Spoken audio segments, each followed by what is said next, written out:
Bonjour tout le monde, bonjour à tous et bonjour à toutes et bienvenue sur ce nouveau webinaire Simplicure. Aujourd'hui, on est très content d'accueillir Pierre Van Voldop.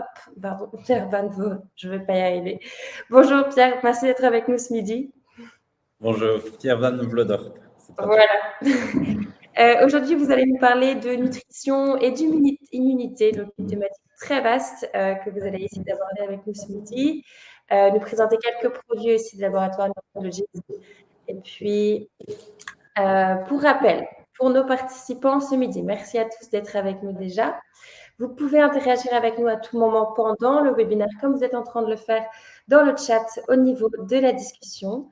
Donc, si vous avez des questions sur la présentation, n'hésitez pas, posez-les tout le long du webinaire dans la rubrique Q&A qui se retrouve juste à côté du fil de discussion. On prend le temps de vous répondre à la fin. Et puis, pour rappel aussi, vous aurez bien accès au replay. Donc, dans l'après-midi, normalement, vous aurez accès au replay directement depuis la page d'accueil sur Simplicure. Donc, voilà, vous pourrez revenir sur toutes les informations qui vont vous être présentées ce midi. Je vais pouvoir vous laisser la parole, Pierre, vous présenter peut-être un petit peu. Je vous laisse partager votre écran. Oui. Super.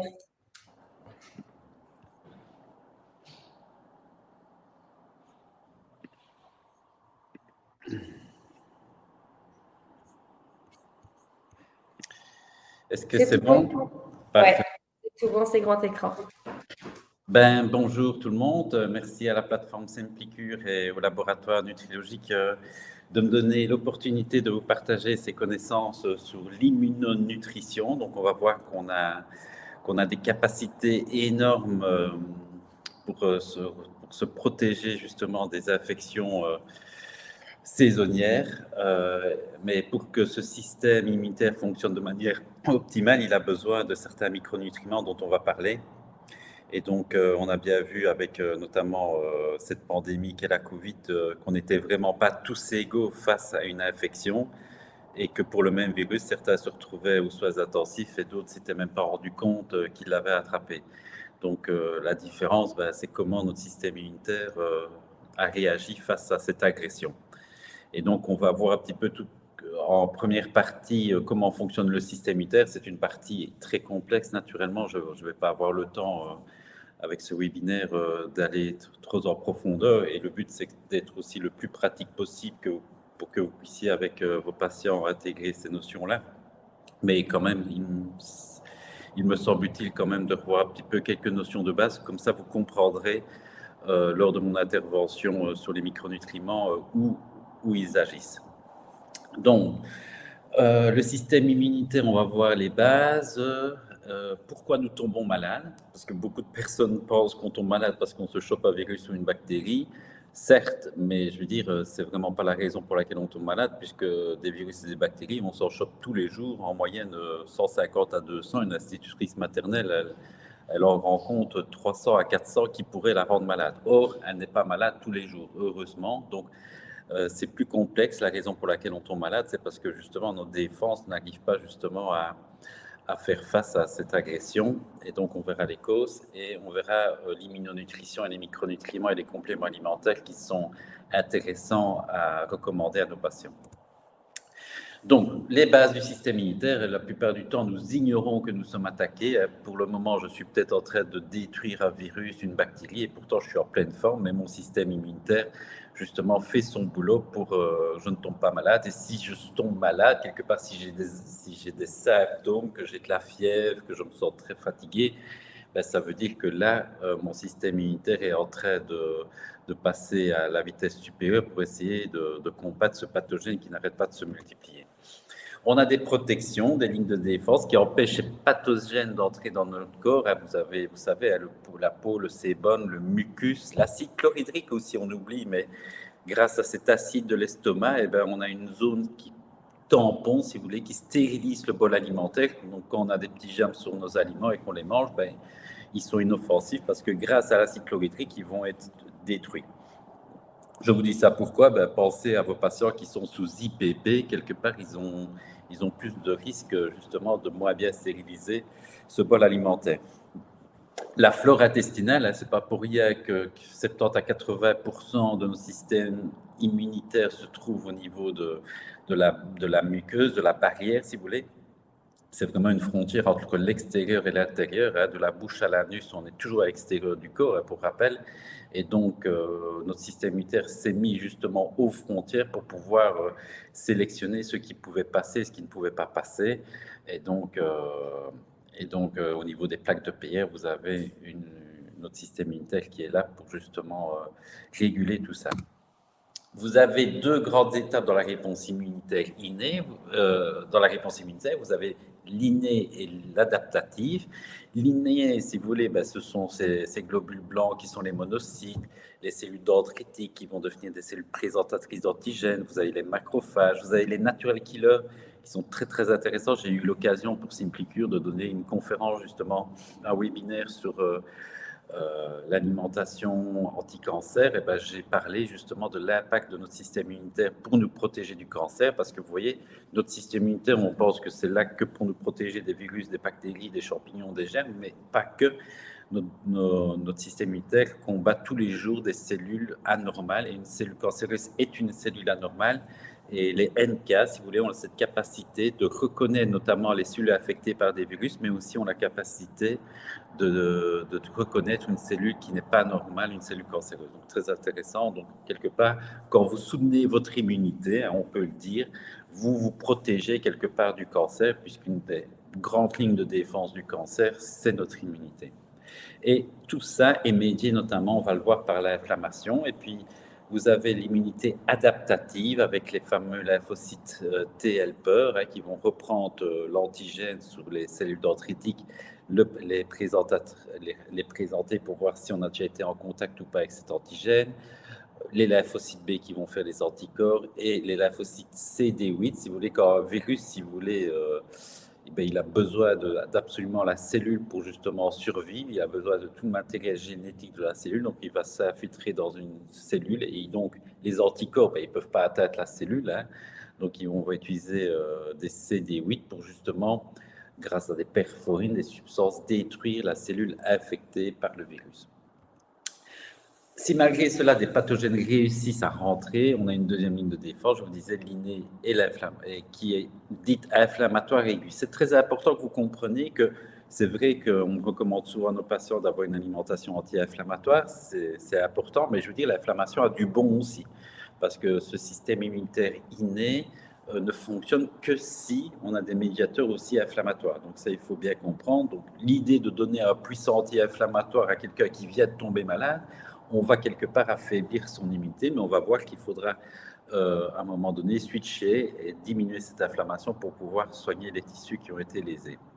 Lorsqu'on se coupe, par exemple, il faut apporter rapidement sur les sites de combat des défenses. Celles-ci sont assurées par les monocytes qui deviennent des macrophages et puis des cellules dendritiques. Comment ces cellules-là les reconnaissent justement? Parce qu'on a cette capacité de reconnaître le soi du non-soi. Et un virus, une bactérie, c'est du non-soi, donc c'est logique que notre corps peut les reconnaître grâce au système d'histocompatibilité. Une fois que le phagocyte va englober cet élément, il l'a trouvé, il ne sait pas vraiment qui il chope, hein, mais donc il a vu que c'était quelque chose qui faisait partie du non-soi, hein. Donc il l'a phagocyté, donc l'élément se retrouve isolé dans le phagocyte, dans une vacuole qu'on appelle le phagosome, que vous voyez ici. Donc, il va le gober. Une fois qu'il l'a gobé, il doit le détruire, on est d'accord. Pour le détruire, il va utiliser, si vous voulez, des substances oxydantes, des substances radicalaires, si vous voulez, pour détruire justement ce germe qui vient d'attraper. Et donc, il va utiliser de l'eau de Javel, des substances très corrosives. Enfin, ce n'est pas le pharmacien qui a inventé l'eau de Javel, c'est nos globules blancs. Et donc, ces bactéries ou virus sont arrosés, si vous voulez, de substances corrosives qui les oxydent. Parce que c'est bien beau de l'attraper, c'est comme si vous attrapez un ennemi, mais à un moment donné, il va falloir le neutraliser. Et les armes de notre système immunitaire, c'est justement ces substances radicalaires.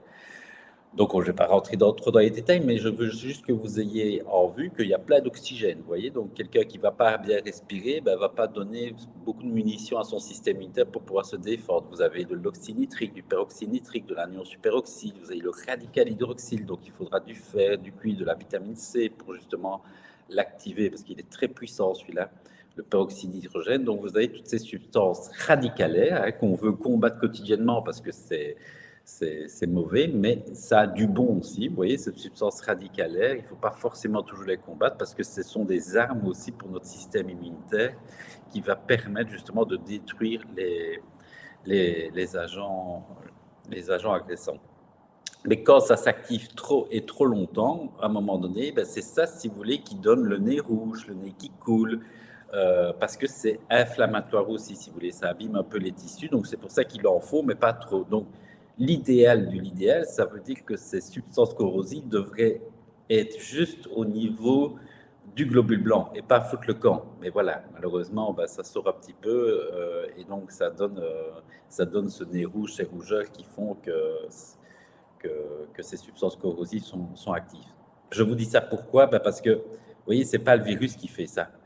Ce n'est pas le virus qui fait qu'on a le nez rouge et qui coule, c'est le système immunitaire par sa réaction et ces substances corrosives qu'il émet pour détruire les virus et bactéries qui nous donnent aussi ces symptômes. L'antigène sélectionné va ressortir à la surface de la membrane. Donc, une fois que le macrophage l'a gobé, excusez-moi, j'ai laissé la porte d'entrée se dit, je vais couper. Voilà. Je m'étais dit que je le ferais, et vous voyez, j'ai oublié.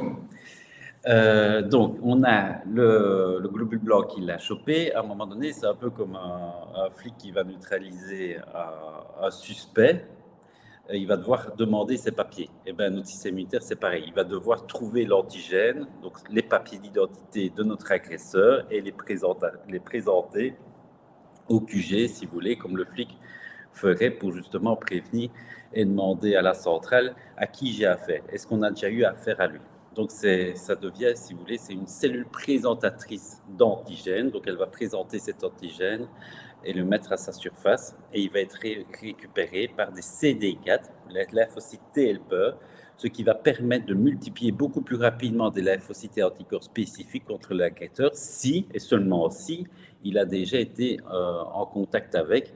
Et comme ça, ils savent à qui ils ont affaire. Et donc, de ce fait, c'est le principe, si vous voulez, des vaccinations. Une fois qu'on est vacciné, on sait qu'on a déjà été en contact avec. Donc, la réponse immunitaire est plus rapide. Mais si on a déjà été en contact avec le virus, pour donner l'exemple de la COVID, la première fois que je l'ai eu, j'ai senti que je l'ai eu, j'étais pas super bien. Et puis, je l'ai eu 2 fois, 3 fois, 4 fois. Et la 4e fois, je m'en rendais même plus compte, si vous voulez.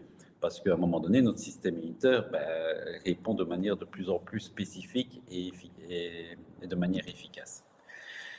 Alors, ce qui est important de comprendre, et là on va faire directement un lien avec l'assiette, c'est que si vous voulez, je vous ai dit, cette réponse immunitaire innée a besoin d'inflammation pour justement qu'elle soit active. Mais à un moment donné, il y a ce qu'on appelle un switch qui va se faire et qui va dire à un moment donné, on se calme, on voit qu'on a neutralisé l'agresseur, on peut amener à ce qu'on appelle la résolution, revenir à l'homéostasie et commencer à réparer les tissus. Mais malheureusement, chez certaines personnes, ça ne se fait pas. Et ça, c'est lié à notamment trop d'inflammation. Vous voyez, donc on a besoin d'inflammation, mais pas de trop non plus. Et c'est cette chronicité qui va générer des pathologies plus lourdes, si vous voulez. Et on l'a tous vécu, je prends l'exemple de la COVID, on a des gens qui se sont retrouvés aux soins intensifs en insuffisance respiratoire, pneumonie, donc ils étaient mal, et pourtant ils n'étaient plus affectés. Ça faisait longtemps que le virus a été détruit, et pourtant ils étaient quand même aux soins intensifs et pas bien du tout. Et en fait, c'était leur système immunitaire, si vous voulez, qui n'arrivait plus à s'arrêter. Donc, vous voyez, ça s'emballait. Ils ont eu des réponses disproportionnées, une réponse du système immunitaire disproportionnée par rapport à l'attaque. Et au final, c'est ça qui, malheureusement, certains ont été tués à cause de ça. Donc, vous vous rendez compte, le système immunitaire, il est très efficace, mais à un moment donné, il doit se calmer. Et c'est ce switch qui ne se fait pas correctement chez tout le monde. Et on va voir comment on peut l'optimaliser.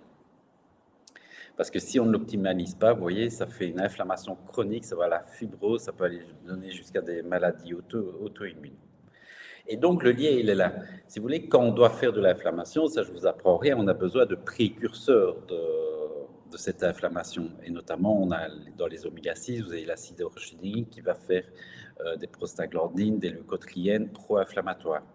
Et à un moment donné, quand le corps n'a plus besoin justement de cette inflammation qui, qui permet cette immunité innée, parce qu'elle a fait son boulot, ça s'arrête. Et donc, il y a ce switch qui se fait, que vous voyez ici, et il va avoir sécrétion par ce même, par des lipoxines, si vous voulez, qui vont commencer à arrêter et générer des résolvines, des protectines, des marizines. Et ça va permettre justement de revenir à l'homéostasie. Mais regardez qui est au-dessus. Ce sont les oméga 3. Donc, si tu n'as pas d'oméga 3 dans tes membranes, ben, tu n'arrives pas à fabriquer suffisamment et générer ce switch, si vous voulez. C'est ça qui est important de comprendre. Donc, vous voyez le patient qui bouffe un peu n'importe quoi, qui a une alimentation très pro-inflammatoire. Il aura une réponse immunitaire innée, mais super efficace, parce qu'il a tout ce qu'il faut pour faire de l'inflammation. Mais à un moment donné, quand il devra justement arrêter et faire ce switch, ben malheureusement, il n'aura pas suffisamment de précurseurs, puisqu'il ne mange pas d'huile de colza, il ne prend pas d'huile de poisson, il ne mange pas assez de végétaux, et donc ça ne se calme pas et ça s'emballe. Et ça devient un peu trop important et disproportionné. Et c'est pour ça que là, il faut aller avec des médicaments et on a sauvé des vies grâce à la cortisone pour justement calmer ce feu qui prenait, si vous voulez, cette inflammation. Donc vous voyez, le lien, il est assez direct hein, entre la résolution de l'inflammation et les acides gras que l'on consomme. Hein. Et puis vous avez la réponse immunitaire spécifique avec les lymphocytes B et les lymphocytes T, hein, dont j'ai parlé. Vous avez les lymphocytes B qui font les anticorps, et les lymphocytes T, vous avez les CD4 helpers, et vous avez les cytotoxiques, parce que pour pouvoir tuer les virus qui sont dans les cellules. Et vous voyez, une fois que la cellule est infectée, les lymphocytes T cytotoxiques et les CD8 vont pouvoir les repérer parce que la cellule infectée va générer des protéines à sa surface et dégrader, traverser par des perforines, si vous voulez, et pouvoir stimuler l'apoptose de cette cellule. Vous voyez ici au microscope, on voit qu'un CD8 par rapport à une cellule infectée. Là, vous avez les lymphocytes B qui vont neutraliser grâce aux anticorps.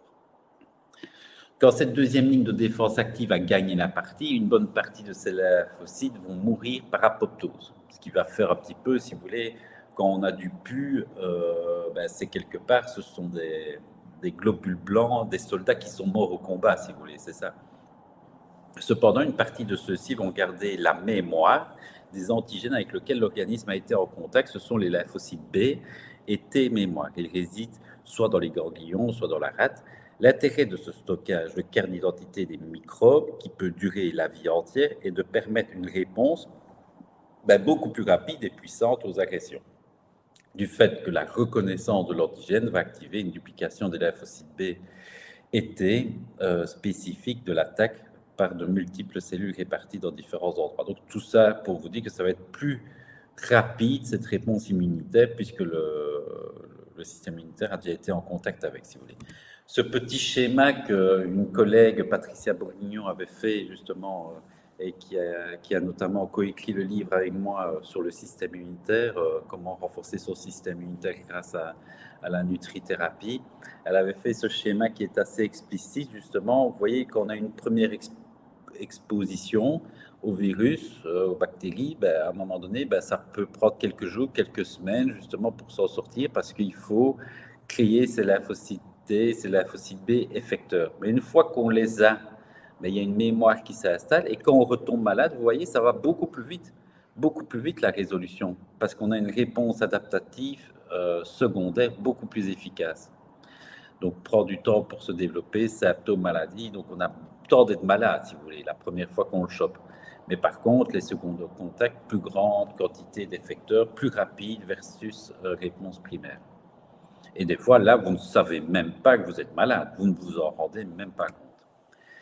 Donc le but de l'immunonutrition, c'est vraiment de mettre à disposition de chacun des outils qui permettent de rester à tout âge et en toute situation plus résistant. Éviter les infections saisonnières est un objectif prioritaire. Pourquoi? Parce que ces infections banales sont révélatrices de vulnérabilité. Donc ça, je veux que vous preniez quand même bien conscience de ça, parce que des fois, on se dit: «Ah bah, c'est pas grave d'avoir un petit rhume», et on se rend compte qu'au final, on a des patients qui ont quand même souvent des petites infections et ils ont l'impression qu'ils n'ont pas de chance parce qu'ils se chopent tout ce qui arrive. Ben non, ils ne se chopent pas plus que les autres, sauf que eux, quand ils se les chopent, ben malheureusement, ils n'ont pas une bonne réponse immunitaire. Et donc, c'est ça qu'il faut travailler parce que c'est révélateur de vulnérabilité. Et quand je vous parlais du cancer, ben, si vous voulez, on pourrait, en tous les cas, penser qu'une personne qui a un rhume du 1er janvier au 31 décembre est quelque part peut-être aussi plus vulnérable à un cancer, parce que s'il n'arrive même pas à lutter contre un petit rhume, qu'est-ce qu'il va faire contre une cellule mutée? Vous voyez? Qu'est-ce que le système immunitaire va faire? Et donc, vous pouvez considérer qu'une personne qui a eu un cancer et qui vient chez vous pour justement renforcer et éviter d'avoir une récidive, ben, vous devez le considérer comme quelqu'un qui est immunodéprimé. Parce que, je vous le répète, une des premières lignes de défense du cancer, c'est notre système immunitaire. Donc, vous voyez, ce n'est pas anodin. Même si notre patient ne se plaint pas forcément de ce petit rhume, ben, quand vous voyez que c'est chronique, il y a une chronicité, vous devez quand même, à un moment donné, veiller à voir voilà, son état d'énergie, s'il ne manque pas de certains nutriments dont on va en parler, pour justement le renforcer. Ça va, ça peut être révélateur vraiment de choses qui pourraient arriver plus tard, plus graves. Alors, intéressant de comprendre pourquoi on tombe malade, parce que je viens de vous dire que c'est pas forcément à cause des virus et des bactéries. Si, c'est à cause d'eux, mais je veux dire, on en chope tout le temps, mais c'est pas pour ça qu'on est malade. Donc, il y a un autre facteur prédominant de la cause de ces maladies, si vous voulez, il y en a trois plus précisément. La première, c'est que nous sommes fatigués. Donc, si vous, et moi, je suis rarement malade, mais quand je sais que je travaille de trop, que je rentre trop tard, que je me suis pas reposé, que j'ai pas des bonnes nuits de sommeil, et ben à un moment donné, je sens mon nez qui coule. Et qu'est-ce qui se passe? Ben voilà, je commence à tomber malade parce que mon système immunitaire est fatigué aussi. Vous voyez, je me suis chopé comme tous les jours ici au cabinet. Pour le moment, il y en a plein qui sont malades. Donc, j'ai inhalé tous les pathogènes qui les ont rendus malades. Et pourtant, je ne suis pas malade. Mais si j'étais fatigué, eh ben, peut-être je tomberais malade. Parce que, si vous voulez, pour faire une bonne défense immunitaire, ça demande de l'énergie. Et ce n'est pas par hasard que quand on est malade, on est épuisé, parce qu'on fait des milliards d'anticorps, on multiplie des millions de globules blancs pour justement essayer de gagner cette guerre contre l'envahisseur quelque part. Donc ça demande de l'énergie au système immunitaire. Mais si au moment où vous vous chopez, vous êtes fatigué, ben, automatiquement, vous aurez plus de risques de tomber malade. Donc la première raison pour laquelle on tombe malade, c'est on est fatigué. Donc ça veut dire quoi? Ça veut dire que si vous avez des patients qui sont tout le temps fatigués, ils sont plus à risque à avoir un système immunitaire défaillant. Donc notre rôle, ça va être renforcer leur énergie. La deuxième raison, c'est que leur production d'armes antivirales, si vous voulez, antibactériennes, est insuffisante. Donc ça veut dire qu'on va devoir donner des nutriments comme le zinc, la vitamine B, certains caroténoïdes, tout ça, qui vont permettre à notre système immunitaire d'avoir une réponse plus efficace. Donc, en fait, ça veut dire quoi? C'est qu'on va essayer d'armer nos défenseurs, si vous voulez. C'est comme si on a des soldats, ben, si on les met au combat et qu'on ne leur donne pas des armes, ça ne va pas bien fonctionner.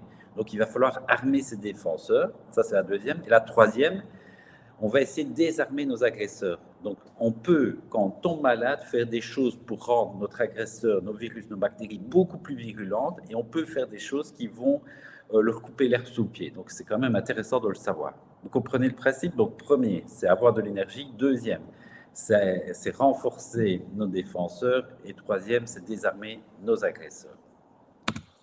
Alors, on va commencer avec la première, qui est la première raison pour laquelle on tombe malade, la fatigue. Donc, je vais vous parler de ce qu'il faut pour renforcer l'énergie de nos patients.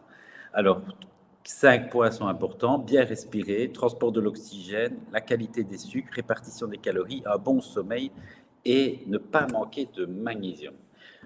Alors, ça paraît bête, hein, l'oxygène, mais vous imaginez pas, je vous ai montré, c'est pour ça que j'ai pris un peu de temps pour vous expliquer comment fonctionnait le système immunitaire. Vous avez vu qu'il sécrète énormément de substances radicalaires qui ont besoin d'oxygène. Or, en hiver, nous passons en moyenne 90% de notre temps à l'intérieur, ce qui n'est pas génial justement pour avoir suffisamment d'oxygène, parce que l'air doit être riche en oxygène à concurrence de 20%. Et comme on est de plus en plus renfermé dans des maisons bien isolées, malheureusement, on peut manquer d'oxygène pour fabriquer des cartouches contre ces envahisseurs.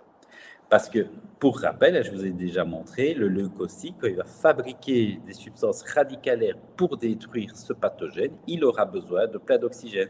Donc, concrètement, quand vous avez quelqu'un qui a la grippe et qui reste dans sa chambre, le nez dans le coussin et qui ne s'aère pas, quelque part, il ne donne pas des armes pour ses défenseurs. Vous comprenez?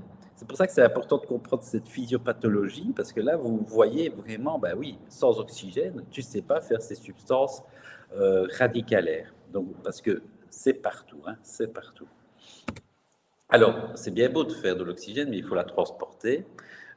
Donc, il faut une bonne qualité des graisses, hein, parce que vous savez qu'ils sont transportés dans les capillaires via les globules rouges. Et donc, si vous avez des globules rouges bourrés d'oméga 3, vous aurez des globules rouges qui fonctionnent mieux parce que les membranes seront plus fluides. Donc, elles pourront bien s'asserrer et se déformer plus facilement, puisque vous savez que les oméga 3, ce sont quelque part des bras cassés. Il y a plusieurs doubles liaisons et ces doubles liaisons permettent d'avoir une meilleure fluidité membranaire.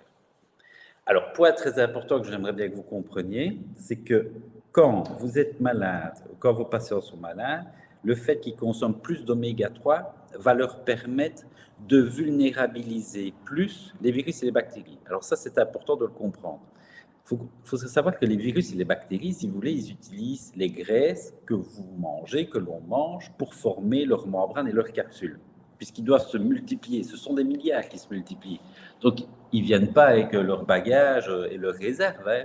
Ils vont se nourrir de ce qu'on leur donne. Hein. Donc, les virus, ils vont se constituer de ce que vous mangez. Donc, si on mange du saindoux, du beurre, du fromage, du salami, que des graisses saturées, qui dit saturé dit inoxydable. Donc, si on se retrouve avec des capsules très inoxydables, vous comprenez que les substances oxydatives, les fameuses substances radicalaires que nos globules blancs utilisent pour détruire les virus et les bactéries, ça va être quand même plus compliqué. Vous comprenez? Donc, ça va être plus compliqué de neutraliser quelque chose qui est inoxydable. Le beurre, ça ne rancit pas très vite, ça va, c'est solide à température ambiante. Par contre, des sardines, ça pue après quelques heures, si ce n'est pas mis au frigo, parce que c'est oxydable. Donc, si vous avez bien compris ça, vous comprendrez qu'on a tout intérêt à ce que les oméga 3 que l'on a dans l'assiette et que vous consommez en complément alimentaire vont être utilisés par les virus et les bactéries. Et donc, ils vont être bourrés d'oméga 3, mais comme ils vont être bourrés d'oméga 3, nos globules blancs vont avoir d'autant plus facile de les oxyder, puisque ce sont des graisses oxydables. On est d'accord? On a la même chose dans le cancer. Quand vous donnez des oméga 3 à un patient sous chimiothérapie ou sous rayon, vous allez le vulnérabiliser les cellules cancéreuses. Et ça, c'est super intéressant parce que la cellule cancéreuse, elle a aussi une double couche phospholipidtique. Elle a besoin de graisse et fonction de ce que vous mangez, fonction des graisses que vous allez lui mettre à disposition, elle va soit se créer une membrane très inoxydable, bourrée de graisses saturées, très dur à détruire, ou alors de graisses inoxydables, qui vont les vulnérabiliser. Ça va? J'espère que c'est bien clair parce que c'est une notion très importante et qui est essentielle dans cette lutte contre les infections. Alors, ça, je pense que vous savez, hein, vous êtes la majorité des professionnels, donc vous savez où on retrouve les oméga 3, mais n'hésitez pas à bien le rappeler à vos patients, l'huile de colza, les petits poissons gras, les graines de lin et cette bonne huile aussi d'olive qui est très intéressante. Alors, c'est un peu anecdotique, mais sachant ça, vous voyez, en hiver, on n'est quand même pas très attiré par faire des salades à l'huile de colza. Par contre, on a plus envie de manger, quand le thermostat avoisine les 0 degrés, on est plus attiré par quand même des graisses saturées, des raclettes, des fondus. Voilà. Je sais pas vous, mais on nous invite jamais l'été pour ça, ça va? Donc, on a quand même tendance, et ce qui ne va pas aider notre système immunitaire, à consommer quand même beaucoup plus de graisses saturées en hiver qu'en été. Alors, donc, je vous recommande de prendre des oméga 3, de l'huile de poisson, riche en EPA et DHA, pour justement avoir vos apports en oméga 3, parce que c'est pas toujours facile de les avoir, et encore plus en hiver, puisque bah, voilà, on est moins attiré par peut-être les aliments riches en oméga 3. Donc voilà, il y a l'assiette, naturellement, mais quand vous êtes malade ou en prévention, ça peut être intéressant de rajouter une ou deux capsules. Moi, j'en prends une parce que je mange quand même des oméga 3 dans mon assiette, mais chez certains patients, vous devrez leur en donner deux pendant un certain temps. Et s'ils souffrent de maladies inflammatoires, ben, vous savez que les oméga 3 sont anti-inflammatoires, donc vous pourrez en donner des fois même jusqu'à 3. Et donc ces oméga 3 de chez Nutrilogique sont très bien dosés. Vous voyez, vous êtes à 700 mg de PA DHA. Alors, le sucre, très important. Ça, c'est aussi une notion qui est essentielle à comprendre, et vous allez mieux comprendre pourquoi les diabétiques pendant la Covid se retrouvaient beaucoup plus aux soins intensifs. C'est pas par hasard.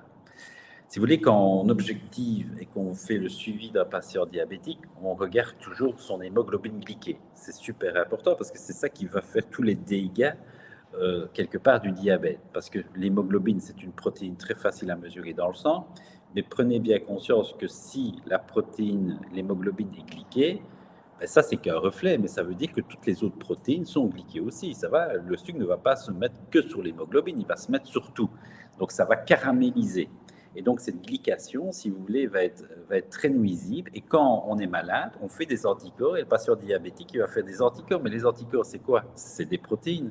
Et donc, ces protéines vont circuler dans un sang sucré.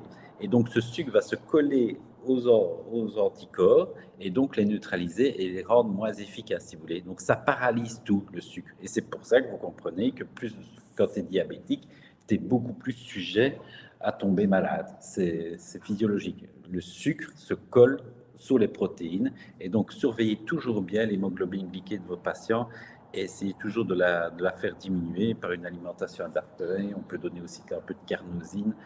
Il y a des substances intéressantes pour la faire diminuer. Mais en tous les cas, prenez-en conscience. Et une étude intéressante de l'Université de Californie, parce que quand on a écrit le livre sur l'immunité, on a été gâtés parce qu'on avait plein d'études qui sortaient naturellement, et cette étude était assez parlante. Vous voyez, quelqu'un qui consomme l'équivalent de 8 morceaux de sucre, donc vous choisissez une canette de coca ou 2 cuillères à soupe de Nutella, ben ça entraîne après 5 minutes, ça va vite, hein, une diminution de la capacité de phagocytose. Vous voyez, je vous ai parlé tout à l'heure de la phagocytose, ben cette capacité est diminuée de 35%, pas pendant 5 minutes, hein, pendant plusieurs heures. Vous voyez? Donc, c'est quand même pas génial. Donc, et pourtant, il y a plein de patients malades qui se disent: oh, je suis pas bien, je suis crevé. Fais-moi un petit café sucré, fais-moi je vais prendre un petit coca. Et au final, il faut tout faire sur ça parce que, vous voyez, vous allez renforcer l'attaque quelque part. Et donc, il faut justement essayer de tout faire pour optimaliser notre réponse immunitaire, et c'est pas en diminuant la phagocytose. Vous voyez, c'était publié, voilà l'étude. Répartition des calories et qualité du sommeil, très très important. Ben voilà, je ne vais pas vous expliquer comment faire bien manger vos patients, vous le savez, mais la qualité du sommeil est très très importante aussi. Vous voyez, un petit déjeuner copieux, plutôt protéiné, un repas de midi équilibré, et vous voyez, un souper pas trop lourd, plutôt léger, plutôt tendance végétarienne, hein, parce que si vous mangez trop de viande le soir, ben, vous savez que la mélatonine va être moins bien sécrétée, parce que pour que la mélatonine soit sécrétée, il vous faut de la sérotonine, et pour que la sérotonine soit fabriquée au niveau du cerveau, ben, il faut du tryptophane, et pour que ce tryptophane passe la barrière hémato-encéphalique, eh ben, il ne faut pas de compétiteurs. Et les compétiteurs, c'est l'isoleucine, valine, leucine. Et donc, il faut absolument qu'ils aillent plutôt, qu'ils ne soient pas au niveau de la barrière hémato-encéphalique pour que le tryptophane puisse passer la barrière et faire de la sérotonine. Donc, ça veut dire que si vous mangez un gros beefsteak de 250 grammes, c'est logique que votre sommeil ne va pas être optimal. La multiplication aussi des lymphocytes et des anticorps est plus intense pendant le sommeil. C'est normal, on fout la paix à notre corps. Donc, si vous voulez, la journée, notre corps, il est mobilisé pour la concentration, pour notre intellectuel, pour nos muscles. On n'arrête pas, si vous voulez. Et donc, la nuit, on lui fout la paix quelque part, donc il peut reprendre cette énergie pour mobiliser d'autres choses, si vous voulez. Donc, c'est assez intéressant et c'est pour ça que ça, ce n'est pas que bon pour l'immunité, c'est bon pour la réparation de l'ADN. Si vous voulez, c'est la nuit qu'on fait notre système immunitaire, qu'on fait de la maintenance, que l'on fait de la détoxification, que l'on nettoie aussi notre cerveau. Les cavités du liquide céphalorachidien, si vous voulez, se dilatent pour justement rincer, nettoyer un petit peu notre cerveau des protéines endommagées. Vous imaginez pas tout ce qui se passe la nuit. Donc moi, je pensais souvent plus jeune que dormir, c'était une perte de temps, parce que comme je suis quelqu'un qui a toujours 1000 trucs à faire, je me dis, mais purée, je pourrais faire plein de choses. Et bien, j'ai bien compris en étudiant ça que, justement, si je dormais bien, je me permettrais justement de faire beaucoup plus de choses pendant beaucoup plus longtemps, parce que quand vous dormez, vous pouvez penser que vous êtes en train de rajeunir, si vous voulez. Donc, c'est vraiment très important. On peut optimiser ça aussi par une plage nocturne d'au moins 13 heures, hein, que vous connaissez bien maintenant, le jeûne intermittent. Si vous ne dormez pas bien, la première chose à faire avant de commencer ces somnifères et tout ça pour lesquels il y a une dépendance très rapide, on a plein de solutions en micronutrition. On va commencer déjà par la mélatonine. La mélatonine, c'est vraiment safe, donc n'ayez jamais peur d'en recommander. Moi qui travaille beaucoup dans le cancer, je peux recommander des dosages assez importants parce qu'en plus la mélatonine est reconnue comme un anti-hormone. C'est pas pour rien que ici, vous voyez, on est au mois de février, on a une baisse, je sais pas vous, une petite baisse de la libido, parce qu'en fait, si vous voulez, la mélatonine est assez importante et au printemps. Ben, c'est pas pour rien qu'on dit qu'il y a le rut animal, parce qu'avec la lumière qui augmente, ça va faire chuter la mélatonine, et cette mélatonine va faire exploser quelque part. Cette diminution de mélatonine va faire augmenter nos hormones sexuelles. Et c'est pour ça qu'il y a le rut animal au printemps, cette libido qui augmente. Et c'est pour ça que dans les pays scandinaves, vous voyez, ils ont des problèmes avec le peu de luminosité, des problèmes de libido, de dépression, etc. Et donc, cette mélatonine est essentielle pour un bon sommeil, mais pas que. C'est ça que je veux vous faire comprendre. Quand vous prenez de la mélatonine, pour mesdames qui m'écoutez, sachez que si vous dormez bien, c'est que vraisemblablement vous avez assez de mélatonine, mais si vous ne dormez pas bien, je veux quand même vous prévenir que c'est un risque aussi, et un risque de cancer hormonodépendant. On a plein d'études qui montrent que des personnes et des femmes qui ne dorment pas bien, ou des femmes qui ont des travails postés, qui travaillent la nuit, des infirmières, des choses comme ça, sont plus à risque de cancer parce que, comme je viens de vous dire, la mélatonine est un anti-hormone. Et si vous voulez, la puberté de la jeune fille est déclenchée aussi par une baisse de la mélatonine. Donc, quand vous prenez de la mélatonine ou que vous avez un bon sommeil, automatiquement, vous optimalisez vos hormones et vous réprimez un petit peu l'excès d'hormones, ce qui est intéressant naturellement dans les cancers hormonodépendants. Vous pouvez vous faire aider par des plantes, la lavande, la passiflore, l'escolzia. Quand vous tapez sur PubMed les plantes les plus efficaces dans le sommeil, vous verrez, l'escolzia, elle ressort tout le temps, donc la lavande, la passiflore, donc ça peut vraiment aider. Pas toujours suffisant, c'est pour ça que j'aime bien ce complexe de chez Nutrilogique, parce que on a quand même beaucoup de labos qui nous proposent lavande, passiflore, escolzia, mélisse, ça c'est assez connu, on peut l'avoir un peu partout. Mais d'avoir ajouté un peu du GABA, du safran, ça je ne sais pas si c'est une plante exceptionnelle, moi j'utilise depuis 4-5 ans, maintenant j'ai des super résultats, c'est un sérotoninergique, mais si ça fait monter la sérotonine, ça fait monter aussi la mélatonine, donc c'est assez intéressant pour optimaliser, et n'hésitez pas d'associer les deux, parce que dans celui-là, vous n'avez pas de mélatonine. Le magnésium, très très important, le magnésium, vous savez, c'est un inhibiteur du stress parce qu'en fait, c'est un inhibiteur calcique et ça va permettre au niveau des surrénales qui vont libérer de la noradrénaline de freiner justement cette libération de noradrénaline. Donc le magnésium a tendance le stress a tendance à s'auto-amplifier parce que on manque de magnésium. Parce que plus tu manques de magnésium, plus ta noradrénaline va être importante et plus ton calcium va rentrer. Et plus il rentre, plus il y a du flux de magnésium. Le magnésium arrive au niveau du rein. Le rein voit qu'il y en a trop, donc il l'élimine. Or, tu n'en as pas trop, on le sait bien. Mais comme tu es en train de le perdre, et que le rein voit qu'il y en a trop en circulation, ben, tu pisses de magnésium. Donc, vous voyez, on a tendance à être de plus en plus vite stressé à cause que les stress s'accumulent, si vous voulez. Et donc, on devient irritable, impatient, nerveux. Donc, il faut neutraliser ça et donner de l'énergie avec du magnésium parce que le magnésium intervient dans la gestion du stress, ça, je vais vous le montrer, mais pas que. Il intervient dans toutes les énergies, dans toutes les étapes de l'énergie, si vous voulez. Vous voyez, la glycolyse, la bêta-oxydation, dans le cycle de Krebs, dans la phosphorylation oxydative, dans l'ATPase, vous voyez, quand vous avez tous les protons qui doivent repasser par l'ATPase pour donner les groupements phosphate à l'AMP et puis à l'ADP, tout ça, c'est encore le magnésium qui...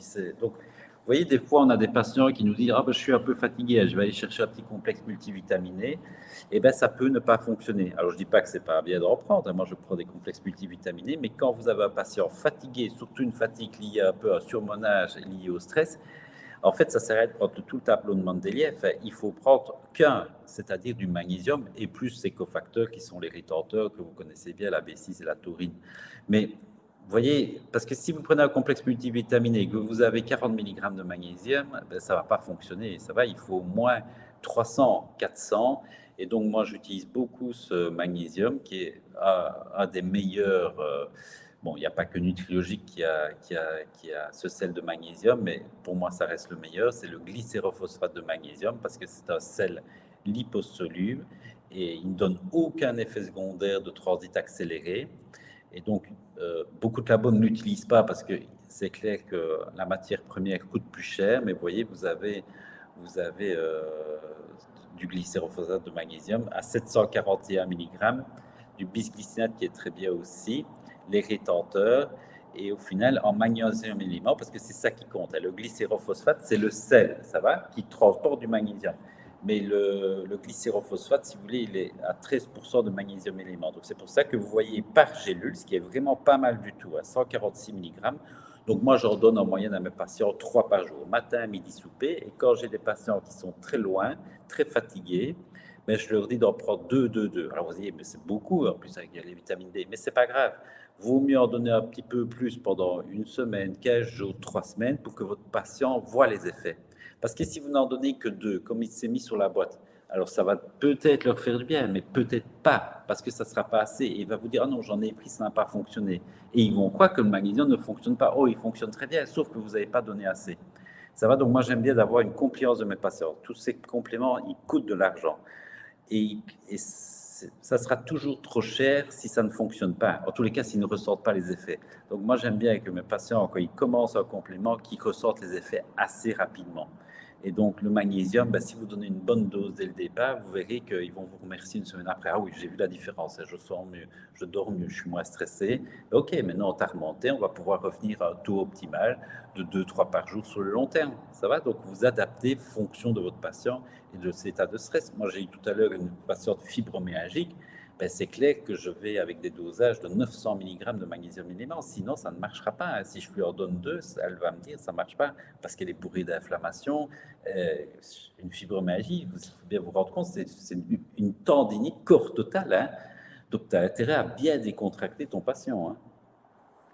Et maintenant, on va terminer avec les nutriments, si vous voulez, qui permettent de soutenir notre immunité. Alors, vous voyez, je vous ai mis la liste ici, qui n'est même pas exhaustive, mais je vous rassure, vous n'allez pas devoir donner tout ça à votre patient pour qu'il ait une bonne immunité. Le but, c'est de repérer les maillons faibles chez votre patient et de pouvoir dire, ah oui, cette personne-là est sujet à manquer de zinc, de vitamine E, de glutamine. Donc, vous voyez, donc, par l'information que je vais tout de suite vous partager, vous pourrez repérer, ok, cette personne est plus sujet, ou alors grâce à une biologie, mais on ne voit pas non plus tout dans une biologie, vous pourrez objectiver les carences de votre patient et les réguler avec certains compléments alimentaires.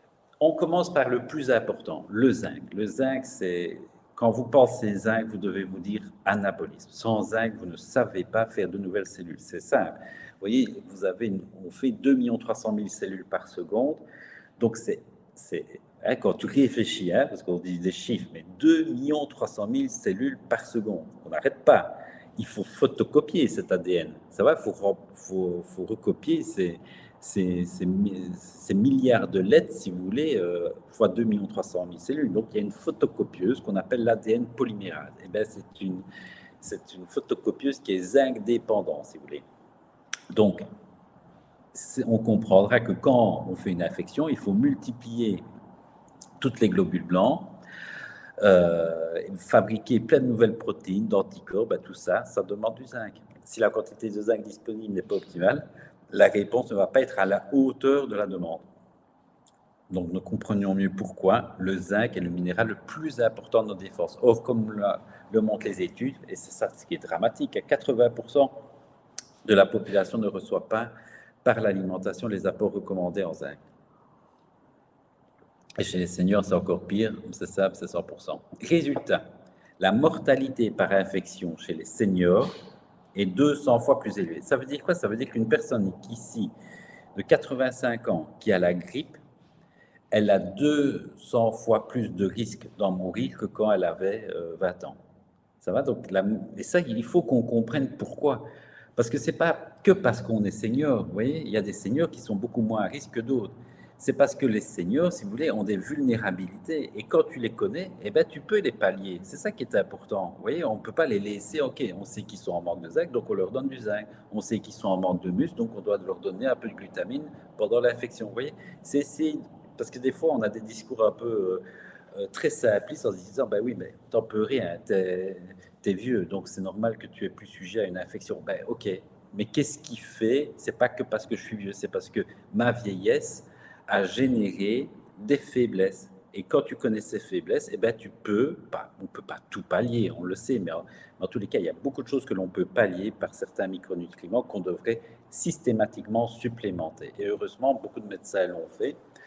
Et on a des études très intéressantes où on a vu que justement les personnes supplémentées en zinc diminuaient leur mortalité pendant les infections. Vous voyez, ça intervient dans l'expansion clonale, ben, c'est évident. Expansion clonale, c'est anabolisant le zinc. Donc vous voyez, il intervient là. Là, c'était encore pendant la Covid, c'est une étude aussi très intéressante qui montrait aussi l'impact du zinc. Vous voyez, ça agit à plein de niveaux. Aussi, pensez-y, hein, le zinc n'est pas un antioxydant, mais c'est un cofacteur, si vous voulez, des antioxydants, parce qu'en fait, il va permettre de neutraliser, si vous voulez, par la SOD, la superoxydismutase. Donc, vous savez que c'est zinc dépendant. Et vous voyez, là, on est encore au sein de notre globule blanc. Notre globule blanc, il va fabriquer, si vous voulez, des substances radicalaires. Mais il faut les neutraliser après ces substances radicalaires grâce à des enzymes antioxydantes, la SOD, la GPX, vous vous rappelez, qui est séléniodépendante. Et aussi, ça a un effet, le zinc, anti-NF-κB. Hein. NF-κB, c'est le chef d'orchestre de l'inflammation. Le zinc réduit la production de radicaux libres, entre autres en contribuant à l'activité de la SOD et via la voie NF-κB. Vous avez la publication sous les yeux. Et vous voyez, parce que je vous les mets, les publications, et si ça vous intéresse, vous pouvez acheter mon livre dans lequel vous avez toutes les études.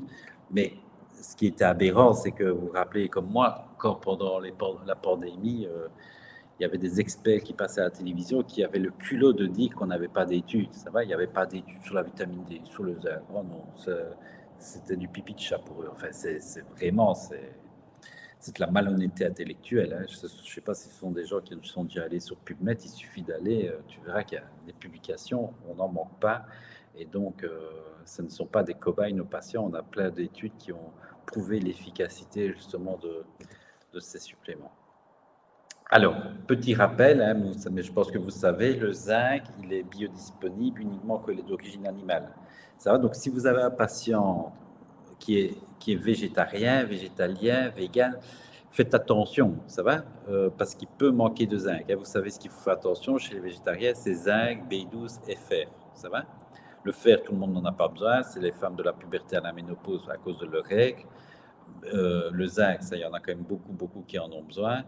Et la B12, ben là, il n'y a pas de choix, il faut supplémenter quand on est végétarien. Mais pensez-y parce que la supplémentation en zinc est justifiée pratiquement chez tous les seniors, ça c'est sûr, mais ça peut aussi être justifié chez les jeunes qui ne mangeraient pas de protéines animales parce que ce zinc n'est pas biodisponible. Donc, il y en a peut-être qui se disent, mais s'il y a du zinc dans les végétaux, vous avez raison, c'est vrai, mais je veux dire, le fait d'en avoir ne suffit pas. Il faut qu'il soit biodisponible. Et quand vous avez du zinc dans les végétaux, malheureusement, à cause des phytates, il est moins bien absorbé, si vous voulez. C'est pas que les phytates sont mauvais pour la santé, mais c'est un facteur antinutritionnel. Donc, si vous consommez des protéines animales, ben, il n'y a pas de souci de consommer des phytates parce que vous aurez le zinc dans les produits d'origine animale. Mais quand on n'est que végétarien, on peut avoir une moins bonne biodisponibilité du zinc, il faut le savoir.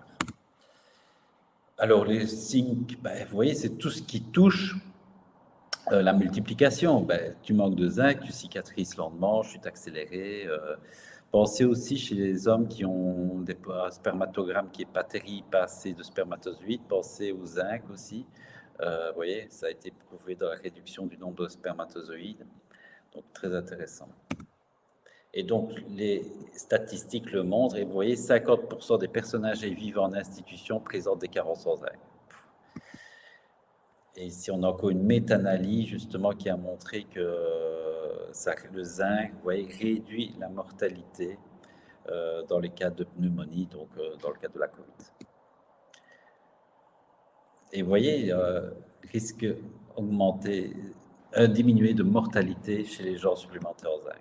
Donc, je ne vais pas lire avec vous toutes les études, hein, mais je vous dis ça pour vous montrer, je vous montre qu'il y a quand même pas mal de sources scientifiques sur le sujet.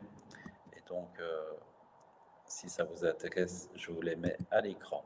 Donc, il va être logique qu'on va recommander du zinc à nos patients. Alors, il y en a deux qui est intéressant. Hein, vous avez le picolinate, le bisglycinate, le citrate aussi de zinc. Et donc, ça peut être intéressant de complémenter nos patients en zinc et surtout les seniors. Personnellement, hein, bon, c'est mon avis, moi, je donne rarement du zinc tout seul. Parce que quand vous allez voir tous les nutriments qui sont importants, moi j'estime que toute personne devrait prendre un bon complexe multivitaminé dans lequel il y a du zinc. Parce que j'essaie aussi de limiter aussi la quantité, si vous voulez, de compléments de pilules à prendre chez mes patients. Parce que c'est casse-pied pour eux. Hein. Donc, et puis ça a un coût. Donc je trouve que le zinc, je le mets déjà sous forme d'un bon complexe multivitaminé. Et ça, j'adore le MultiVitaBoost. D'ailleurs, j'ai eu l'occasion d'être consulté justement pour la réalisation de ce complément alimentaire. Donc, j'ai pu donner mes avis et j'ai pu y faire ajouter certaines choses qui m'intéressaient dans un complexe multivitaminé, dont vous voyez des choses qu'on ne voit jamais dans les complexes multivitaminés, des extraits de myrtille, de la quercétine que j'adore, de la saxanthine. Donc, vous avez un peu plus que les vitamines et minéraux. Vous avez déjà toutes les vitamines sous forme active, naturelle. Vous voyez, vitamine E naturelle, c'est essentiel. Vous avez encore des complexes multivitaminés avec de la vitamine E synthétique. Hein. C'est pire que bien. Hein. Ça fait tout l'inverse de la vitamine E. Hein. De la K2, ce qu'on ne voit pas forcément beaucoup dans les complexes multivitaminés. De l'iode, très important. En Wallonie, on a quand même pas mal de gens qui sont en carence d'iode. Et du zinc, vous voyez, à la concurrence de 15 mg. Et 15 mg, c'est bien. Ça va, donc les AJR, c'est 18. Bon, ils en ont aussi un peu dans l'assiette. Voilà, c'est un bon dosage. Donc, je voulais simplement vous faire comprendre que vous pouvez donner du zinc tout seul, ok, mais quitte à en donner, moi, j'en donne souvent sous forme de complexe multivitaminé. Ça marche? Le fer. Alors, par contre, le fer, vous voyez, on n'en a pas mis dans le complexe multivitaminé. Je ne prescrirai jamais un complexe multivitaminé avec du fer dedans. Ça va? Cuivre, fer, manganèse, tout ça, vous jetez à la poubelle. Hein, ça va? Donc, on ne va jamais parce que le cuivre, le fer en contact avec de la vitamine C, ben, ça fait de la réaction de Fenton. Ça va? Donc, c'est un non-sens. Mais il y a des gens qui ne connaissent pas suffisamment la biochimie et qui continuent à mettre tout le tableau de Mendeleïev dans un complexe multivitaminé. Hein, c'est n'importe quoi, mais on en est là. Hein. Donc, le fer, on ne le donne jamais. D'ailleurs, s'il y avait du fer, mis à part la réaction de Fenton, comme il y a du zinc, on ne peut pas, parce que le zinc va diminuer l'absorption du fer, et vice-versa. Vous comprenez? Donc, quand vous allez donner du fer à quelqu'un, vous n'allez pas le donner en même temps que le complexe multivitaminé, puisqu'ils vont se faire compétition. Donc, le fer va être pris à jeun, et ce complexe pris pendant le repas. Donc, mais faites un bilan du fer d'abord à votre patient parce que tout le monde ne manque pas de fer, surtout pas les hommes qui ont souvent des ferritines trop élevées, mais vous avez des fois des femmes végétariennes qui ont des règles abondantes, et ceux-là, comme elles sont végétariennes, elles ne vont pas vouloir manger de la viande. Or, j'aimerais bien qu'elles en mangent un petit peu parce que le fer héminique de la viande est plus efficace que le fer en complément. Donc, mais des fois, voilà, on n'a pas toujours le choix. Le patient ne veut pas manger une boudin noire, donc on va devoir lui prescrire un complément de fer. Pour rappel, la viande a un intérêt, pas pour ses acides aminés qui sont très intéressants, mais je veux dire ça, on peut les avoir dans les protéines d'origine végétale, mais la viande apporte du zinc, du fer, de la B12, qui peut être intéressante, pas chez tout le monde, hein, pour le fer, vous l'aurez compris, mais, mais, mais chez les femmes, et c'est pour ça que je vous ai fait un petit résumé ici. Oui, les femmes de la puberté à la ménopause, 2 à 3 fois par semaine, les femmes enceintes 3 fois par semaine, les enfants, les ados, 1 fois par jour, parce qu'ils ont des besoins très importants. Ils sont en pleine croissance. Moi, mon gamin, je l'ai mesuré, il a pris 16 centimètres en 1 an. Vous voyez, donc ils ont besoin de zinc. Et les hommes, ben, ils n'en ont pas besoin de viande, si vous voulez, parce qu'en fait, ils ont des besoins moins importants, notamment en fer. Mais il n'empêche que donner du zinc est intéressant. Mais vous voyez, le problème à l'heure actuelle, c'est que le plus gros consommateur de viande, c'est celui qui en a le moins besoin, c'est-à-dire l'homme. Donc, vous pouvez donner. Alors, le zinc, le zinc, le fer, le fer, le plus intéressant et le moins, je dis le moins parce qu'il l'est quand même un petit peu, le moins corrosif, on va dire ça comme ça, c'est le bisglycinate et le plus digeste parce que vous savez, il y a plein de gens qui ont déjà eu des mauvaises expériences avec le fer, des selles noires, des constipations, ils sont pas bien.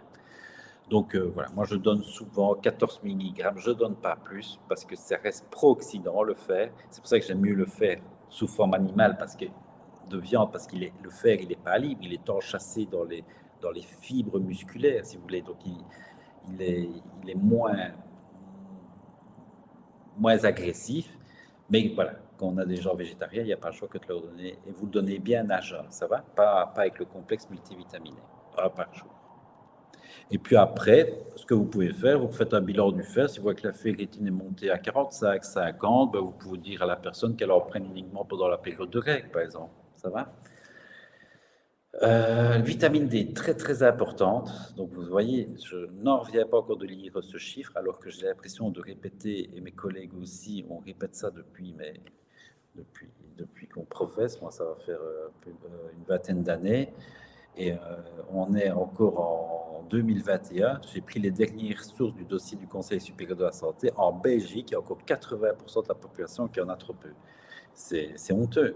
On devra en parler au journal parler. Ça agit à plein niveau au niveau immunitaire. Vous voyez à l'écran, ça intervient, c'est un coup antibiotique parce que ça stimule l'AMP, les peptides antimicrobiens. Ça intervient dans l'immunité innée, adaptative, ça contribue au renforcement de la masse musculaire, très importante dans l'immunité. Et donc, je vous ai remis ici quelques études sur vitamine D et immunité. Mais vous voyez, je vais vous montrer une qui est assez parlante. C'est celle-ci pendant la Covid. Vous voyez, vous avez les gens qui ont des taux de vitamine D au-dessus de 30 nanogrammes par millilitre. Donc, c'est pas parfait, mais c'est pas mal. Moi, je suis à 53. J'ai fait ma biologie il n'y a pas longtemps. Eh bien, ceux qui avaient un taux supérieur à 30, eh bien, n'avaient pas de signes cliniques importants de la COVID. Donc, ça veut dire qu'ils ne sont pas restés à l'hôpital. Par contre, plus les symptômes étaient sévères, plus ils constataient que tous ceux qui se retrouvaient à l'hôpital et des fois dans des soins intensifs, ils avaient tous des taux de vitamine D effondrés. Vous voyez, c'est quand même parlant, hein? Et puis, il y a eu plein d'autres études qui ont montré que les pays avec des taux de vitamine D les plus bas avaient des taux de mortalité plus importants. Alors, point important aussi, parce que ça, je vois encore, et je parlais avec des pharmaciens qui me disaient qu'il y avait encore énormément de médecins qui prescriraient des ampoules de vitamine D. C'est pas que c'est mauvais, les ampoules de vitamine D, pour l'ostéoporose et tout ça, c'est des choses qui sont utilisées très souvent. Mais on a constaté que donner des méga doses de vitamine D, l'équivalent de 30 000 unités internationales, eh ben, n'était pas efficace dans les infections respiratoires. Donc c'est pour ça que quand on a écrit le livre et qu'on a vu que la vitamine D était protectrice, il y a eu quand même, obligé de constater, des études sur la vitamine D qui n'étaient pas forcément si positives que ça.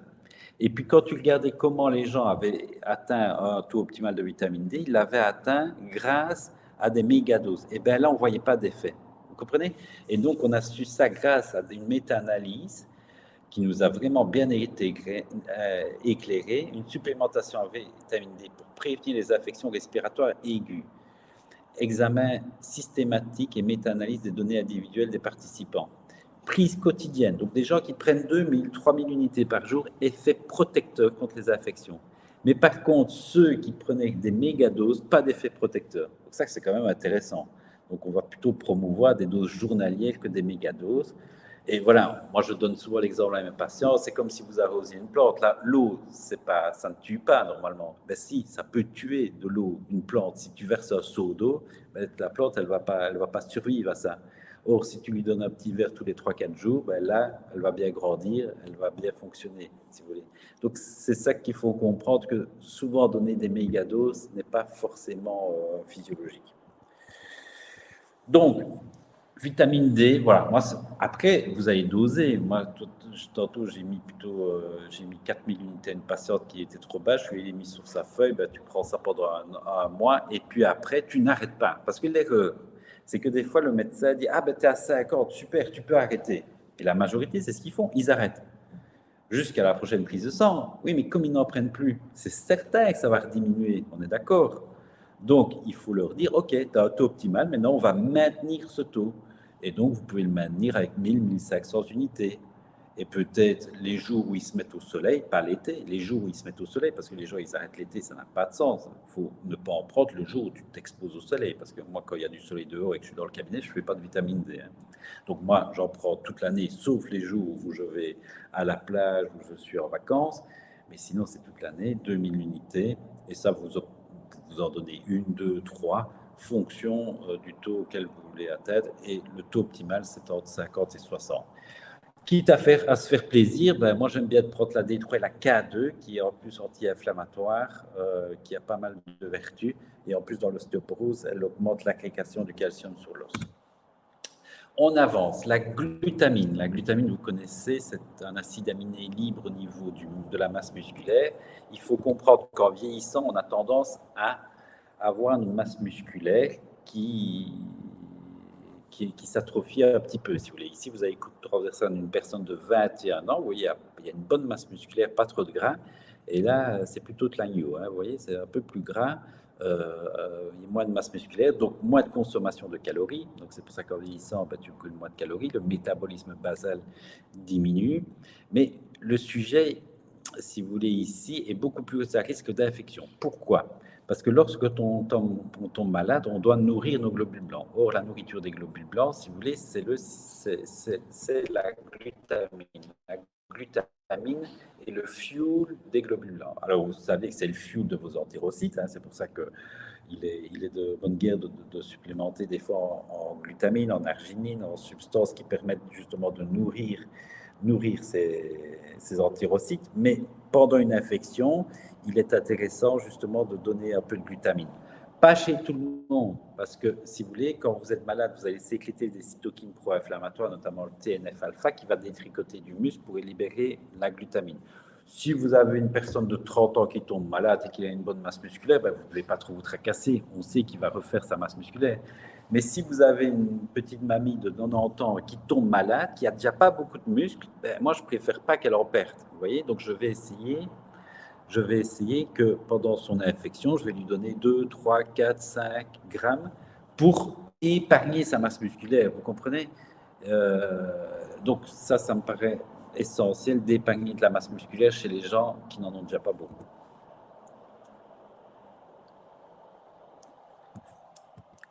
Le glutathion. Alors, le glutathion, très important. Vous connaissez certainement ce tripeptide qui permet justement d'être antioxydant, de détoxifier. Si vous buvez un peu trop d'alcool, de l'éthanol, ben vous prenez un peu de glutathion, ça va permettre d'éliminer. C'est un puissant antioxydant. Au niveau immunitaire, c'est exceptionnel parce qu'en fait, sans glutathion, tu n'allumes pas tes globules blancs. Donc, ça a été découvert notamment par Luc Montagnier, qui a eu son prix Nobel pour avoir trouvé le virus, l'HIV, si vous voulez, et il s'est rendu compte que bon, vous savez que le virus, il va interagir justement avec les globules blancs, et ça va faire une immunodépression. Mais les virus qui n'étaient pas, les cellules qui n'étaient pas affectées par le virus, eh ben, en donnant du glutathion, il a réussi à les réactiver, en fait. Et c'est comme ça qu'on a fait cette découverte que le glutathion était l'allumeur des globules blancs. Donc, quand on est malade, ben, il est temps que ces globules blancs s'allument. Et donc, on va donner soit du glutathion, soit de son précurseur, du N-acétylcystéine, qui permet de fabriquer ce glutathion, parce que dans, dans le glutathion, qui est un tripeptide, c'est la cystéine qui peut manquer. Et pour recycler ce glutathion, on va donner de la vitamine C. Beaucoup de publications aussi sur le glutathion. Donc, Nutrilogique nous propose du glutathion liposomal. Donc ça, c'est très intéressant. Et je pensais que j'avais mis le NAC, mais ils sont aussi du NAC, du N-acétylcystéine à 200 mg aussi, qui peut justement fabriquer du glutathion. Mais là, vous avez directement le glutathion sous forme liposomale, donc une forme très biodisponible. Et en plus, ils ont rajouté de la vitamine C pour permettre de le recycler. Je l'ai testé, notamment lors d'une sortie un peu arrosée. J'ai pas eu la gueule de bois le lendemain. L'erreur à ne pas faire, si vous voulez, c'est jamais prendre du paracétamol qui va lui faire effondrer le glutathion. Donc voilà, moi je l'avais testé dans ce cadre-là, je l'ai prescrit à pas mal de patients dans le cadre d'infections notamment, pour allumer les globules blancs. Ça peut être utilisé comme détoxifiant. Voilà, vous pouvez aussi, chez des gens qui ont des stress oxydatifs, le recommander. La vitamine C, très importante, on en consomme un peu moins en hiver, hein, parce que vous savez que la vitamine C est très fragile à la température, donc on consomme aussi moins de kiwi, de cassis, de papaye, d'agrumes en hiver. Donc ça peut être justifié de prendre de la vitamine C en hiver. Donc ici, vous avez 650 d'acide ascorbique. Voilà, c'est intéressant. Vous avez... Voilà, c'est vraiment le complément que je prends plutôt l'hiver que l'été. Ça va? Parce que voilà, on va toujours, même si on fait ici une promotion de compléments alimentaires, on est d'accord, mais je veux dire, moi, je ne supplémente jamais quelqu'un si je ne peux pas d'abord essayer d'apporter une assiette avec ces nutriments-là. Ça va? Donc, n'oubliez pas qu'un complément, ça complète une faiblesse de l'alimentation. Si je vois que mon patient mange beaucoup de fruits et de légumes frais, ben là, je ne vais pas lui en donner de vitamine C. Mais force est de constater qu'en hiver, ils en consomment quand même moins, moi-même aussi. Donc, ça peut être de bonne guerre de se complémenter en vitamine C. Et pendant l'infection, n'hésitez pas à en prendre toutes les 2-3 heures pour vraiment, parce que optimaliser votre réponse immunitaire, parce que votre système immunitaire va consommer, va bouffer de la vitamine C. Donc, il va falloir en donner beaucoup plus pendant l'infection qu'en prévention, naturellement. Le sélénium, très intéressant, vous voyez, je vous ai montré tout à l'heure ce schéma-là qui va être le cofacteur de la GPX. Vous voyez que quand vous comprenez ce schéma-là, imaginons que vous avez un patient qui a trop de fer. Et bien lui, il va favoriser la réaction de Fenton et il va faire plus de radical hydroxyle, ce qui n'est pas forcément intéressant, vous voyez, parce que c'est très pro-oxydant le radical hydroxyle. Donc par contre, s'il a du sélénium et une ferritine qui n'est pas trop élevée, il va stimuler la GPX et il va permettre justement de faire de l'eau et de l'oxygène et donc neutraliser justement le peroxyde d'hydrogène. Le sélénium aussi est intéressant parce qu'en fait, comme il stimule la GPX, ça c'est intéressant, c'est une étude qu'on a eue pendant la Covid. Soyez attentifs. Vous avez le SARS-CoV-2 qui passe la membrane, puisque le virus, il a besoin justement du matériel, des outils de la cellule. Donc, il va directement essayer d'aller dans la cellule. Une fois qu'il est dans la cellule, qu'est-ce qu'il fait le virus? Il cherche à se multiplier. Ça va? Eh bien, on sait que GPX, la glutathion peroxydase, interagit avec MPRO. Et MPRO, si vous voulez, c'est ce qui va permettre de multiplier, qui va intervenir dans la réplication virale. Donc, c'est déjà intéressant. D'ailleurs, les entreprises pharmaceutiques essayent de trouver des médocs qui pourraient neutraliser MPRO. Parce que c'est la principale protéase, si vous voulez, qui permet la réplication virale. Donc, ça, c'est déjà intéressant. Mais il y a encore un truc qui est génial, Parce qu'en fait, vous savez que les virus, ils mutent. Et ils mutent pour ressortir différents que comme ils sont rentrés, pour ne pas se faire attaquer. Donc, qu'est-ce qu'ils font? Ben, ils essayent de muter au sein de la cellule. Et cette mutation est liée au stress oxydatif de la cellule. Donc, plus vous avez GPX, moins vous avez de stress oxydatif, moins vous avez de stress oxydatif, moins vous avez de mutation. Vous comprenez? Donc, indirectement, le sélénium a été montré comme protecteur à 2 niveaux, inhibiteur d'MPRO et stimulateur de GPX pour diminuer la mutation virale. Intéressant aussi, mais ça vous savez, le sélénium intervient dans la 5'-diodinase pour enlever un atome d'iode et rendre la T4 active, et donc il ne faut pas manquer de sélénium. Vous en avez dans les noix du Brésil aussi, mais bon, si elles viennent bien du Brésil, hein, parce qu'il faut que le sol soit riche en sélénium. Supplémentation en sélénium, infection chronique et pathologie inflammatoire, on a beaucoup d'études, 85 rapports d'études, rôle prophylactique et thérapeutique de la vitamine C, du vitamine D, du zinc, du sélénium. Vous voyez, ces nutriments dont je viens vous parler, c'est vraiment les 4 mousquetaires justement pour soutenir notre immunité. Vous avez, et donc là, vous voyez, vous en avez dans le complexe multivitaboost, notamment du sélénium. Voilà, vous voyez le zinc, le sélénium, la vitamine E, je ne donne pas tout en monothérapie. De toute façon, c'est toujours mieux de donner un petit peu, surtout les antioxydants, les donner en famille. Vous voyez, donc quand vous pouvez avoir un bon complexe multivitaminé, après vous y greffez en pondéral certains nutriments. Vous voyez, vous avez dans le complexe multivitaboost du NAC, mais il n'y en a peut-être pas assez pendant une infection, ça marche, donc vous allez donner un petit peu plus. La vitamine C, il y en a, mais pas assez pendant une infection. Par contre, le sélénium, il y en a assez. Vous voyez, donc une base d'un bon complexe multivitaminé, puis vous ajoutez un peu de magnésium, un peu de vitamine C, de la vitamine D, parce que il n'y en aura pas non plus assez dans le complexe multivitaminé à recommandation quotidienne, si vous voulez.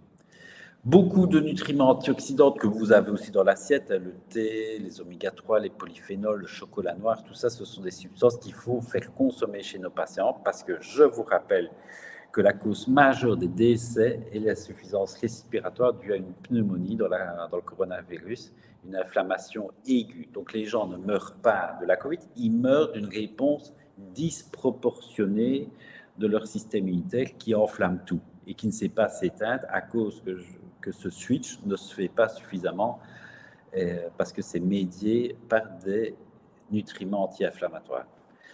Ça, vous savez, je pense, tout ce qui est pro-inflammatoire, donc je vous remettez, je l'espère, à vos patients des régimes, des programmes anti-inflammatoires, parce que quand on diminue l'inflammation chez nos patients, on diminue tous les risques de maladies de civilisation, puisque le diabète est une maladie inflammatoire, le surpoids est une maladie inflammatoire, le cancer est une maladie inflammatoire, les maladies cardiovasculaires. Donc voilà, un programme santé est vraiment un programme avec une alimentation anti-inflammatoire.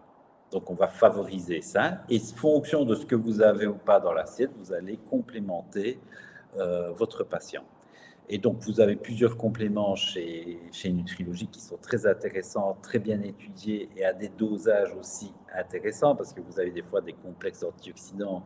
Oui, il y a un peu tout dedans, mais à des dosages beaucoup trop faibles que pour avoir une efficacité. Vous voyez, il y a un labo qui est venu me présenter un complexe antioxydant. Et puis je regarde, ok, oui, c'est pas mal, c'est pas mal. Et puis je regarde coenzyme Q10, 20 mg. Ah, je dis, ok, oui.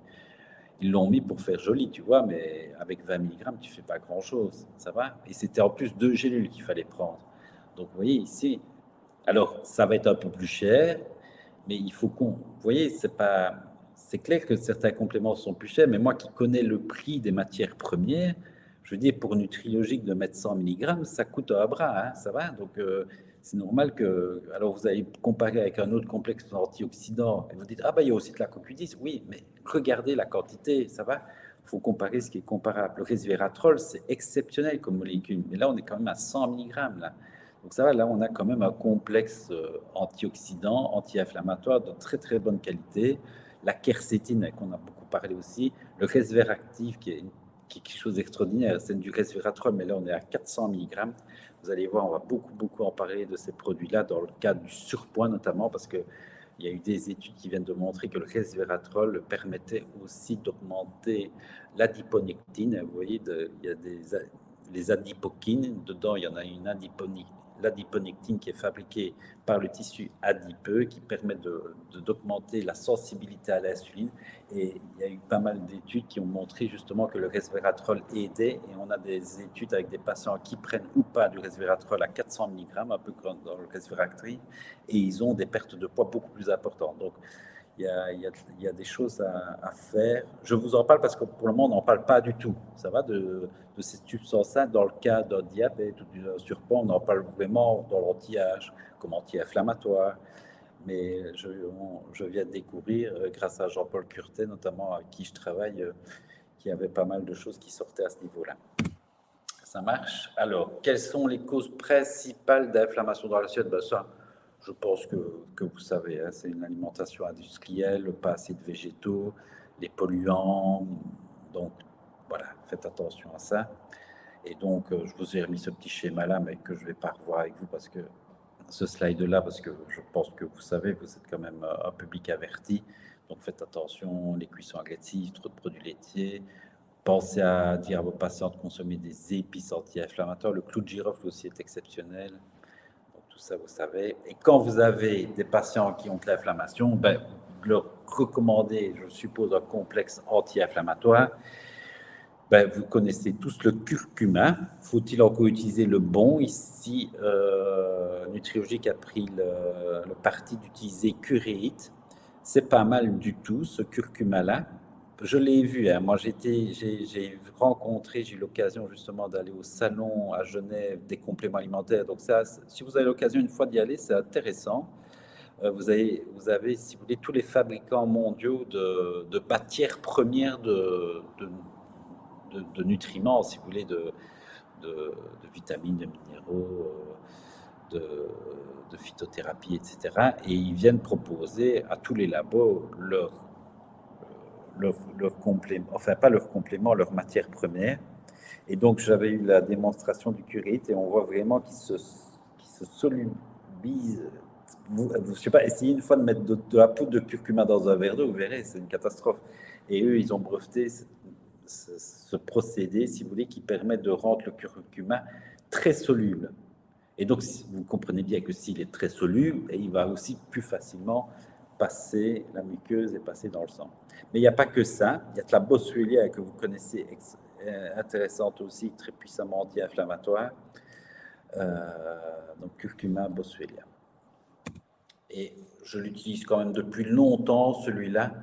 Voilà, des fois, je dois en donner 4. Pour des troubles ostéo-articulaires, je dois des fois monter à 4-5, un peu comme le magnésium, et puis diminuer. Mais des fois, en bruit de fond, à 2 par jour, c'est déjà très très bien.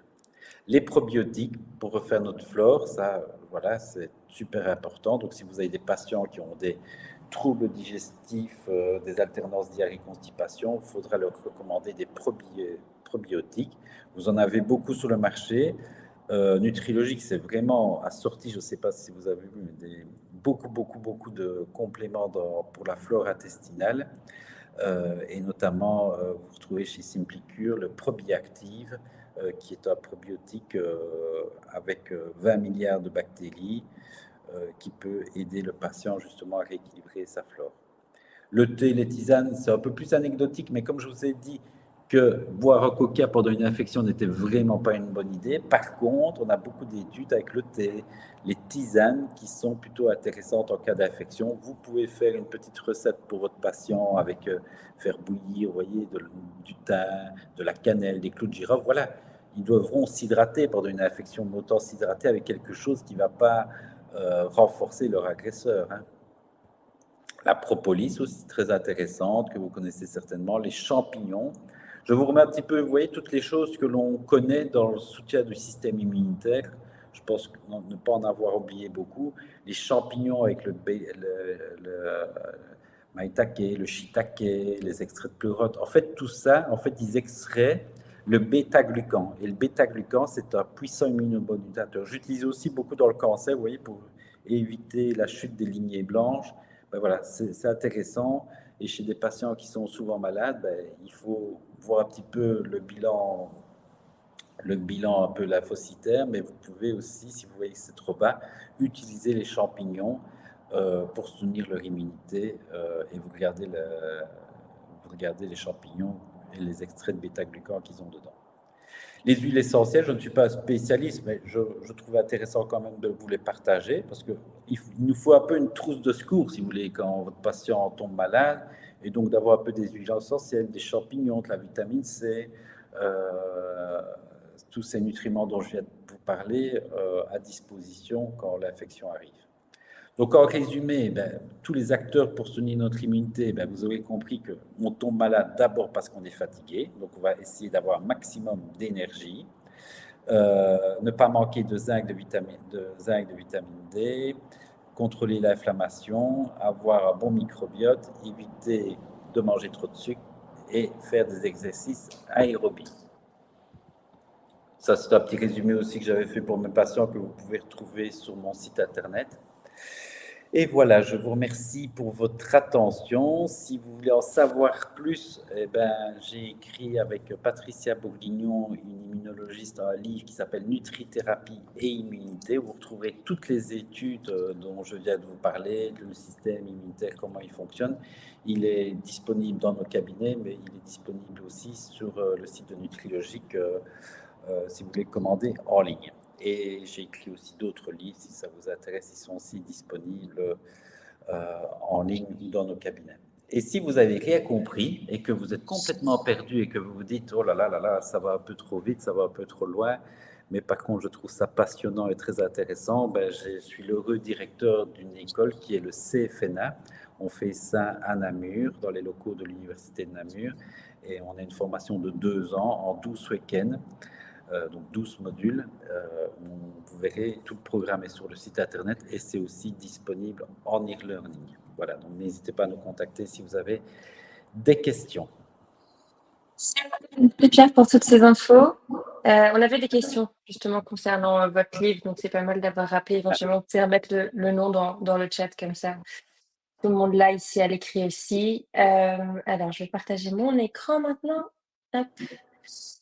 Pour rappel, j'ai vu passer 2-3 questions par rapport à ça aussi. Vous aurez bien, je ne sais pas si vous m'entendez bien, j'ai l'impression que ça bouge un petit peu. Oui, je vous entends bien. Ça va? Ok, top.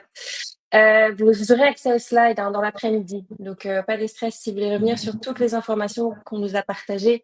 Ce midi, vous aurez tout ça dans l'après-midi sur Simplicure. Bien, je vous laisse regarder un petit peu la rubrique Q&A pendant que je prends une petite minute pour présenter rapidement Simplicure pour ceux qui potentiellement ne connaissent pas encore. Et après, on passera aux questions.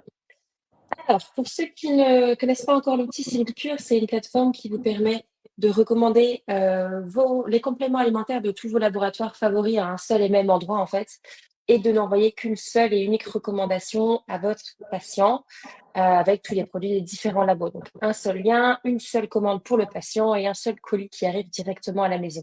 L'idée, c'est de vous simplifier la vie pour vous et donc pour vos patients. Donc, je vais vous montrer très rapidement, en partageant mon écran, comment retrouver notamment les produits que Pierre nous a présentés ce midi de chez Nutrilogics.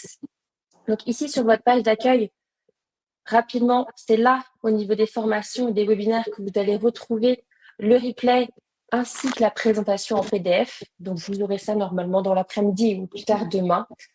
Et puis, pour créer une recommandation, c'est tout simple. Vous allez sur Nouvelles Reco, vous allez sélectionner votre patient et vous ajoutez des produits. Donc, aujourd'hui, on est à plus de 2300 références. Après, vous pouvez filtrer tout ça pour que ça aille plus vite dans vos recherches. Si vous voulez chercher que les produits qui ont été présentés ce midi, vous allez aller sur Nutrilogics tout simplement. Et si vous voulez retrouver, par exemple, on a parlé du magnésium, donc vous allez retrouver les différents magnésiums du labo. Donc, nous, c'est celui-ci qu'on avait vu ce midi. Sur la fiche produit, vous avez toutes les infos telles qu'elles sont présentées sur le site aussi des labos. Donc, vous avez les formulations exactes, les conseils d'utilisation, etc. Et donc, de cette manière, on a un clic, vous ajoutez les produits à la recommandation de votre patient. Si vous voulez rajouter un multivitamine, par exemple, vous l'ajoutez également. Une fois que tous les produits sont ajoutés, vous n'avez plus qu'à cliquer sur « Envoyer ». Et puis, dès lors, votre patient aura reçu un petit mail avec cette recommandation digitale. Il n'a plus qu'à faire sa commande. Et comme je l'ai dit, il reçoit tout direct chez lui. Donc voilà, c'est très simple d'utilisation. Je vous envoie, pour ceux qui ne connaissent pas encore, le petit pop-up pour éventuellement demander un compte et l'un de mes collègues vous contactera pour vous présenter les différentes fonctionnalités. On a plein d'autres choses à vous proposer sur l'outil. L'idée principale, le message à retenir, c'est que c'est pour vous faire gagner du temps, bien sûr. Vous allez également, en général, améliorer l'observance chez vos patients de vos recommandations, parce que si c'est plus simple pour eux également, en général, ils sont plus enclins à suivre vos recommandations de compléments alimentaires. C'est une plateforme qui est gratuite aujourd'hui, donc je vous invite à vous inscrire avec le petit inscrivez-vous en bas de l'écran si ce n'est pas encore fait. Et je vous invite aussi à vous inscrire au prochain webinaire qu'on propose sur la plateforme. J'ai fait une présentation rapide pour qu'on puisse prendre le temps de répondre aux questions. Il y a pas mal de questions, hein? Oui, il y a de quoi faire. Après, je les avais triées un petit peu en sections, en micronutriments, si vous voulez. Comme ça fera un peu plus en discussion. Comment on fait? Tu poses ta question ou je la Ouais. lis? Ok, vas-y. Ouais, je vais commencer comme ça. J'essaie d'être assez synthétique pour qu'on puisse. Je vais essayer c'est pour ça que je vais essayer de regrouper, comme ça on peut faire une question globale, par exemple, sur les oméga 3. C'est ce que je me suis dit. Super. Commençons par les oméga 3. Alors, on avait pas mal de questions, notamment, quels sont les meilleurs oméga 3 à conseiller quand on a un patient végétarien? C'est les extraits d'algues. Ouais. Après, vous n'arriverez jamais au dosage de PADHA des oméga 3 de poisson, donc il faudra en donner plus, ça va? Mais c'est les algues pour le moment. Et en nouveau, est-ce qu'ils ne s'oxydent pas les oméga 3, donc végétaux ou classiques? Est-ce qu'on doit vraiment les conserver au frigo? Normalement, non, parce qu'ils mettent justement de la vitamine E dans les huiles de poisson pour qu'elles ne s'oxydent pas, ou de la xanthine, ça, s'ils font ça. Ouais. Maintenant, voilà, moi, perso, je les ai mis au frigo. Oui. Voilà, pour la durée, c'est pas plus mal, parce que. Si vous pouvez découper les pots éventuellement pour la garder. Voilà. Et puis, à partir de quel âge est-ce qu'on peut les recommander?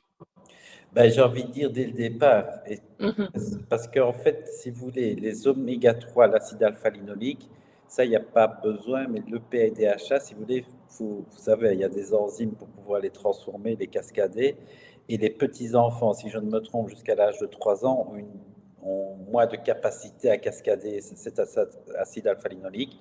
Donc, ça peut être intéressant au moment de la diversification alimentaire.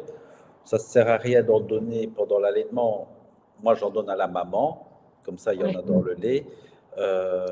Et puis, au moment de la diversification alimentaire, je donne un complément d'huile de poisson. Il y en a chez Nutrilogique, c'est de l'huile de poisson liquide, naturellement, qu'on donne aux enfants, 2 millilitres, pour apporter directement de l'EPA-DHA. Ça peut être intéressant. Donc, on peut en donner dès le plus jeune âge, parce que c'est tellement important pour le système nerveux.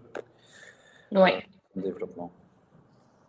Si on passe un peu à la mélatonine et au brain sleep, stress and sleep, pardon, est-ce que le GABA de ce complément alimentaire, est-ce que le GABA va-t-il passer la barrière hémato-encéphalique ici? Je ne le sais pas. C'est une bonne question. Je suis pas au niveau de la barrière. J'aimerais bien pour voir un petit peu comment il passe, mais normalement, il ne devrait pas passer. Mais comme ils ont des formes maintenant liposomiales, je ne suis pas assez spécialiste dans le sujet, mais obligé de constater que j'ai des patients qui en prennent du GABA et ça ne fonctionne pas chez tout le monde, mais j'ai des super résultats chez certains patients. Mais la question est justifiée parce que je me posais la même question en fait. Ok. On entend souvent parler de ça d'ailleurs, en effet. La complémentation en mélatonine ne risque-t-elle pas de rendre la glande productrice assistée et donc fainéante, et donc on ne pourrait pas augmenter justement la problématique? Oui, je comprends la question, mais là, il n'y a pas à se poser la question parce qu'en fait, le corps ne fabrique pas directement de la mélatonine, il en fabrique à partir d'un précurseur. Ça va donc, qui est la sérotonine. Et ça a été étudié. Il y a des gens qui ont pris, il n'y a aucune accoutumance à la mélatonine et ça n'empêche pas la production endogène de mélatonine. Ok. Maintenant, il y a une accoutumance à bien dormir. Donc moi, personnellement, j'en prends tous les jours et je vois la différence quand je n'en prends pas. Mais ça ne me pose aucun problème d'en prendre toute ma vie. Surtout depuis que je l'ai étudié, cet antioxydant. Après, si je dormais super bien, je n'en prendrais pas. Mais moi, je n'ai pas un bon sommeil, donc je dois me faire aider. Et la mélatonine est pour le moment ce qu'il y a de plus safe et il y a plein d'effets secondaires positifs de la mélatonine. Mais dans ce cas, vous n'êtes pas obligé d'augmenter non plus les dosages, à le prendre sur du long terme. Non, mais ou par en contre, connaissance? privilégier les formes subaguales, hein, toujours, ça va? Mhm. Parce que quand vous avalez, parce que des fois, le médecin, il prescrit 3 milligrammes de mélatonine en gélule, mais le problème, c'est que vous n'aurez que 0,3 qui va arriver au cerveau. Il faut bien comprendre qu'il y aura déjà le passage intestinal, il y aura le métabolisme hépatique. Donc, on va toujours privilégier des formes qui font dans la bouche. Comme ça va directement au cerveau. Ça va? Parce que des fois, on vous dit, mais je ne vais pas prendre un spray, c'est que 0,3, je vais prendre 3 milligrammes, mais au final, vous aurez la même chose. Donc, Oui, faites 3-4 sprays de 0,3, je dis 0,3 parce qu'ils sont souvent dosés à 0,2, 0,3. Et si vous prenez 1 milligramme en subagual, ben, là, on a des effets. Maintenant, vous pouvez en prendre directement. 2, vous pouvez en prendre 3. Moi, ça m'arrive de prendre des fois même 5 milligrammes en subagual. Ok. Euh, Comme pour les oméga 3, à partir de quel âge on peut les recommander de la mélatonine? Alors là, par contre, je serais plus prudent. Ponctuellement, ben, chez les enfants, ça ne pourrait pas poser trop de problèmes, mais comme à un moment donné, il y a besoin aussi d'avoir cette explosion hormonale, au moment de la puberté, ben, je ne vais pas commencer à donner des 4-5 milligrammes à un ado. Voilà, Mhm. ça va, je vais quand même laisser faire physiologiquement cette baisse de mélatonine pour justement. Après, j'ai pas d'études, hein, je ne peux pas vous dire qu'il faut ou qu'il ne faut pas, mais comme physiologiquement, je sais ce que la mélatonine fait et que c'est un réprimeur hormonal, je ne vais pas forcément chercher à réprimer pendant une montée hormonale. Ok. Maintenant, si votre fille de. Moi, ça m'est arrivé, hein, ma fille de 16 ans, elle est un peu tracassée, elle est un peu nerveuse. Et donc, je n'arrive pas à m'endormir, ben, je lui donne quelques sprays de mélatonine et c'est bon, ça va, là, on ne se tracasse pas. Mais Oui. pas si vous donnez Pas ça. de grosse contre-indication en tout cas. Voilà. Voilà, si vous donnez d'abord du magnésium, ça va, il y a plein d'autres choses aussi que l'on peut faire avant la mélatonine, hein, chez les ados. Euh, et puis, on parlait aussi du safran. Est-ce que vous avez des contre-indications en tête sur l'utilisation du safran avec des antidépresseurs? Oui, on a toujours peur du syndrome sérotoninergique. C'est vrai que j'en ai Mhm. entendu beaucoup parler, mais voilà, j'en ai entendu parler, beaucoup parler, mais jamais vu en fait. Oui, peut-être pas au dosage qu'on retrouve dans les compléments. Je pense pas. Mais honnêtement, voilà, maintenant, si vous êtes médecin, ben, vous pouvez faire diminuer progressivement l'antidépresseur si Mhm. c'est un inhibiteur de la recapture de la sérotonine et mettre du safran en parallèle. Et voilà, vous y allez progressivement, mais ça peut vraiment être une béquille au sevrage de l'antidépresseur. Et pour avoir regardé les études sur le safran, et notamment celui que Nutrilogique utilise, il y a quand même pas mal de publications sur cette forme-là. J'ai vu beaucoup d'études où ils utilisaient le safran avec ou sans antidépresseur, en fait. Donc, ils n'avaient pas trop de soucis à associer le safran avec l'antidépresseur. Donc, ça m'a posé question. Je me dis, bah, si les chercheurs n'ont pas de souci de prendre des milliers de personnes et mettre les deux, bah, Mhm. c'est que. Mais je comprends aussi la question. Je suis aussi prudent et, et je demande souvent bah, qu'ils en parlent à leur médecin et qu'ils tiennent Oui, au courant. Et je ne vais pas commencer avec des gros dosages au départ. Voilà, vous y allez progressivement. ok. Si on passe au zinc, est-ce que vous avez quelques questions concernant le zinc et concernant les risques d'infection? Est-ce qu'apporter un complément de zinc pendant une infection pourrait-il être dangereux? Est-ce que le Oui, virus pourrait merci pour utiliser le votre zinc pour question parce que proliférer? je me rends compte que j'ai oublié d'en parler, donc je ne sais pas qui pose la question, J'ai pas noté les noms, mais je vais le euh, retrouver. mais merci pour cette question parce que vous avez tout à fait raison. Le zinc, si vous voulez, c'est un facteur de croissance des bactéries. Et donc, comme ça aide à multiplier, je vous ai dit, c'est anabolisant, ben, c'est anabolisant aussi pour les bactéries. Donc, c'est de bonne guerre de se dire, je viens de vous expliquer qu'on n'allait pas essayer d'armer nos agresseurs, ben, prendre du zinc pendant une infection n'est pas forcément optimal. Si c'est viral, ça a montré que ce n'était pas du tout gênant de donner du zinc pour une infection virale, mais on sait bien que certaines infections virales ORL peuvent suraffecter en infection bactérienne, donc on ne sait jamais vraiment s'il y a surinfection bactérienne ou pas. Donc moi, personnellement, je ne vais pas donner du zinc pendant une infection. Alors, vous allez me OK. dire, oui, mais le zinc est important. OK, mais de toute façon, le zinc, si vous voulez, c'est plutôt en prévention parce que ce n'est pas avec 15 milligrammes de zinc que vous allez remonter le statut de votre patient en 2-3 jours. quand vous vous occupez d'un senior qui n'a jamais pris de complément de zinc, donc on sait que 100% sont carencés, attendez-vous à ce qu'il vous faille quelques mois pour le remonter. Ça ne va pas se faire en une semaine, ça va? Donc, si vous devez donner du zinc 15-18 mg, commencez au mois d'août pour être sûr que votre patient ait un taux optimal au moment des infections hivernales. Parce que si c'est à ce moment-là que vous y pensez, ça sera trop tard. Ah, ça va, ça ne marchera même pas. Donc ça va, c'est vraiment donner en prévention. Et en plus, vous risquez de faire pire que bien, parce que si c'est une infection bactérienne, ben, vous allez donner un substrat aux bactéries. Ouais, mais c'était une question qu'on avait aussi. Combien de temps il fallait recommander le zinc? Donc plusieurs mois Oui. pour faire remonter un statut. Pour le Multivita Boost, est-ce que vous pourriez vous le recommander sur du long terme ou plutôt des cures éventuellement avec des espaces sains? Non, je le donnerai quotidiennement, sauf quand une infection bactérienne, puisqu'il y a du zinc dedans. Ça va?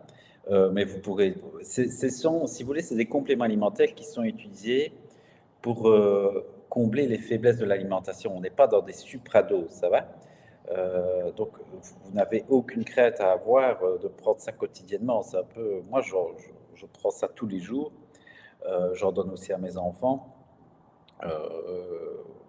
Non, si vous voulez, quand on parle de cure, hein, parce que c'est vraiment une question qu'on nous pose souvent, est-ce qu'il ne faut pas faire des fenêtres thérapeutiques?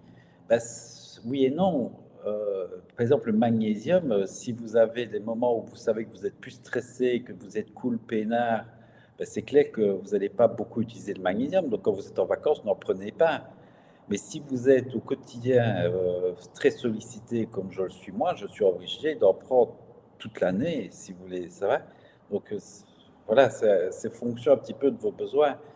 Maintenant, des fenêtres thérapeutiques sont intéressantes pour tout ce qui est détoxifiant. Vous voyez, vous allez prendre quelque chose qui va drainer votre foie.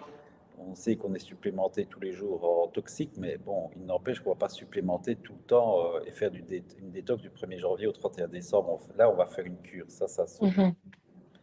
Parce que j'ai vu une question passer, je ne sais pas si tu allais me la poser, avec le bêta-carotène. Oui, Voilà. les contre-indications. Et vous avez raison de poser cette question-là, parce qu'il y a une étude, mais le problème, c'est que les gens, ils lisent les titres, mais ils lisent pas toute l'étude. Et en fait, cette étude a montré que le bêta-carotène augmentait les risques de cancer euh, chez les fumeurs, mais parce qu'ils ont utilisé des méga-doses de bêta-carotène et ils n'ont pas mis tous les caroténoïdes. Donc, dans les caroténoïdes, vous avez bêta-carotène, lycopène, lutéine, bêta-carotène. Et donc, si vous voulez, quand vous en donnez qu'un, vous réprimez les autres. Donc, c'est pas du tout intéressant. Donc, les complexes de caroténoïdes, on donne toujours tous les caroténoïdes ensemble. Et là, dans l'étude, ils ont donné qu'une dose. Et méga dose. Ils ont mis que la vitamine E aussi, vraisemblablement, elle était synthétique. Donc, c'est vraiment pas intéressant. Et donc, il faut faire attention avec ces études-là, des fois qui sont négatives sur les compléments. Pourquoi? Parce que, et je me mets à la place des chercheurs, si vous voulez, s'ils mettent un peu tous les antioxydants comme la nature nous le propose dans un bol de myrtille, par exemple, mais ils ne vont pas savoir laquelle a fonctionné. Donc les chercheurs, ils aiment bien, des fois, on va mettre que de la vitamine E et on va mettre une bonne dose, comme ça on sait. Mais en fait, tu peux avoir des études sur la vitamine E très mauvaises et d'autres très bonnes. Et quand tu regardes ces fonctions, est-ce que ça a été donné en monothérapie? Est-ce que ça a été donné sous forme naturelle ou synthétique? Et le dosage. Vous voyez, mais si vous voulez, les journalistes, des fois, ils mettent le titre vitamine E, danger pour la. Et donc, non, rassurez-vous, en tous les cas, ici, j'étais là pour représenter un petit peu le laboratoire nutriologique et ses compléments. Voilà, on peut travailler avec des laboratoires comme ça parce qu'à la tête, il y a des gens qui ont des cerveaux, qui analysent tout ça et qui regardent justement qu'on ne donne pas des mégadoses en monothérapie. C'est la base. Ok, rassurant pour ça. Et pour la D3K2, donc vous conseillez plutôt de donner du coup la D3 avec la K2. C'était bien ça, hein? Oui, Parce qu'on nous oui, demandait c'est un petit peu pourquoi. plus, Pourquoi vous recommandez un ça? petit peu plus cher, c'est vrai, mais la K2, si vous voulez, elle est encore peu connue, mais on en parle quand même de plus en plus. Alors, elle est anti-inflammatoire, donc si vous avez un patient qui souffre d'inflammation, ben, la D3K2 sera plus efficace. Parce qu'ici, ben, dans l'immunité, c'était surtout la vitamine D3 dont je voulais vous parler et que j'ai fait une digression sur la K2 parce que, voilà, j'ai vu que vous l'aviez aussi et c'est pour ça que je me suis permis de la rajouter. Et ça a du sens de vouloir prendre celle-là en plus, surtout aussi dans les gens qui ont de l'ostéoporose, parce que si vous leur donnez, et j'ai eu encore une patiente hier, elle a des calcifications osseuses, ça fait depuis sa ménopause, vous voyez, on dit les compléments alimentaires, il faut en prendre, mais le peu des fois que les gens non avertis recommandent, style ici c'est un médecin généraliste pas formé à la micronutrition, il prescrit, à mon avis, à tour de bras tous les jours un complément alimentaire, mais c'est pas bon. Il met du calcium à toutes ses patientes à partir de la ménopause. Mais si tu donnes du calcium 1 gramme par jour et que tu ne veilles pas à ce que ce calcium-là aille bien sur l'os, eh bien, il ne sait pas où il doit aller. Le calcium, il va se déposer un peu partout et il va aller se mettre sur les tissus mous. Et super, tu n'auras pas le temps d'avoir d'ostéoporose que tu auras déjà fait un arrêt cardiaque à cause de calcification. Enfin, ça va. Donc, il faut la vitamine D, la vitamine K2, le magnésium. Le magnésium, un inhibiteur calcique. Donc, vous voyez, quand vous donnez de la K2, pour répondre à la question, ben, vous augmentez l'application du calcium sur l'os, ce qui est très important. Et donc, l'erreur, ça serait que quelqu'un prenne du calcium tout seul et qu'il ne prenne pas de la D3, de la K2 et du magnésium.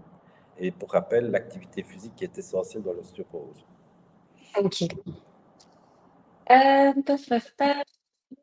Si on prend plus généralement, donc par rapport à tous les compléments alimentaires qu'on a pu présenter, s'il y a vraiment quand l'immunité est au plus bas, qu'est-ce que vous recommandez? Qu'est-ce que vous priorisez en first, on va dire, pour généraliser? Quelqu'un qui est malade ou quelqu'un qui ne veut ne pas être malade? Je pense que si, là la question c'est quand l'immunité est au plus bas, donc à mon avis, on est vraiment à Donc, la frontière de la maladie. oui, donc on a un patient qui est souvent malade, on veut le renforcer. Ouais. Ben, moi, je partirais avec le complexe multivitaminé pour avoir déjà le zinc, le sélénium, un peu de vitamine C. Ça va, vous prenez ça tous les jours au petit déjeuner. Vous regardez son énergie. Donc, s'il n'en a pas, enfin, à mon avis, il n'en a pas puisqu'il est souvent malade. Donc, magnésium, MG Complete. Donc, vous en donnez au minimum 2 par jour, midi, souper. Mais moi, au début, j'en donnerai 4-5, matin, midi, soir. Vous répartissez les 4-5 sur la journée. Donc, magnésium, Multivita Boost. Vitamine D, là, vous regardez sa biologie, hein, à combien il est. Si vous voyez qu'il est à 20, vous le remontez le plus possible à 50. Et vitamine C. À mon avis, Mm. déjà avec ça, vous allez donner tout ce qu'il faut pour déjà donner l'outillage à son système immunitaire de fonctionner quand il va être sollicité. Ça, c'est la base. Après, si vous voyez qu'il y a une mauvaise flore, qu'il y a des alternances diarrhée-constipation, ben voilà, ça, il faudra investiguer, peut-être donner des probiotiques. Voilà, s'il a un mauvais sommeil, ben, tu peux lui donner autant de magnésium que tu veux. Ben, à un moment donné, s'il est crevé parce qu'il dort 2 heures la nuit, ça va pas aller, il va tomber malade. Donc, vous allez donner de la mélatonine. Mais on va parler de quelqu'un qui n'a pas tous ces soucis-là et qui est, ben, voilà, un bon complexe multivitaminé, du magnésium, de la vitamine C et de la vitamine D. Ok, super. Et j'avais vu deux questions passer aussi. Est-ce qu'il y a des précautions particulières à prendre pour des patients qui ont des maladies auto-immunes sur la supplémentation ou la Dans prise ce en que je charge? vous ai dit, non. Non? Non, il n'y a rien qui est contre-indiqué dans une maladie auto-immune. Parce que si vous voulez, ce sont des nutriments qui soutiennent l'immunité, mais qui ne vont pas la stimuler si tu n'en as pas besoin. Ça va? Ce n'est pas parce que tu vas prendre plein de zinc que ton immunité va commencer à démarrer. Non, non, ton corps va la démarrer quand il n'y a que lui qui sait quand il devra faire ses globules blancs. On veut juste qu'il ait le substrat quand il va devoir le réaliser. Mais ça ne va pas stimuler. Ça marche? Par Oui. contre, la question est intéressante parce que on a par exemple des plantes comme l'Echinacea, hein, ben ça, c'est des plantes un peu stimulantes, ça va? Ben, ça sert de stimuler si on n'en a pas besoin. Et donc la question est logique, puisqu'on ne va pas stimuler une immunité quand on a une maladie auto-immune. Donc, mais rassurez-vous, ce que je viens de vous dire, vitamine C, D, zinc, tout ça ne va pas être. Au contraire, je dirais, ça va même aider parce que la vitamine D est intéressante dans les maladies auto-immunes parce qu'elle intervient aussi dans les T-régulateurs, si vous voulez. Ça a pas mal de nutriments comme ça qui permettent justement de diminuer les auto-immunités. Ok. Voilà, on a fait un topo des questions générales. Après, il y avait des questions plus spécifiques. Mais honnêtement, on a quand même répondu à une bonne partie des questions. Je ne sais pas si vous avez encore un petit peu de temps pour continuer à répondre ou on s'arrête là pour l'instant. Je vais faire un Attends. point avec vous. Ben, je vais j'ai des étudiants qui m'attendent parce que je dois faire mes examens. Oui. Bon, on a déjà répondu honnêtement à une partie des questions les plus générales, donc c'est pour ça que je me suis Mais permis de... après, voilà, n'hésitez pas enfin, c'est pas pour vous le vendre, hein, mais voilà, le petit livre, il coûte que 12 Ouais, euros. Et franchement, si c'est un sujet qui vous intéresse, on a quand même bien bossé avec Patricia. C'est assez synthétique, vous avez toutes les études, on explique chaque fois le pourquoi du comment, parce qu'on adore ça, on adore vraiment expliquer la physiologie. Et donc, et même pour vos patients, c'est assez compréhensif. Donc, voilà. Et vous avez le replay. J'ai ouais. demandé est-ce qu'on a les slides. Non, j'envoie pas les slides parce qu'ils sont de toute façon à disposition dans le replay. Donc, s'il y a un slide qui vous intéresse, ben, vous faites pause et vous pouvez Ah oui, ok, oui, pardon, j'ai dit une bêtise, moi. Je dis PDF comme d'habitude. Mais vous aurez accès au replay, en tout cas dans l'après-midi, en effet, vous pouvez faire des arrêts sur image pour revenir sur toutes les infos. Et merci vraiment Pierre d'avoir pris le temps de répondre aux questions et pour cette présentation hyper détaillée. Avec plaisir. À la prochaine. Et puis très bon après-midi à tout le monde. Merci d'avoir été si nombreux à nouveau ce midi. Et puis à très très bientôt. Au revoir. Au revoir.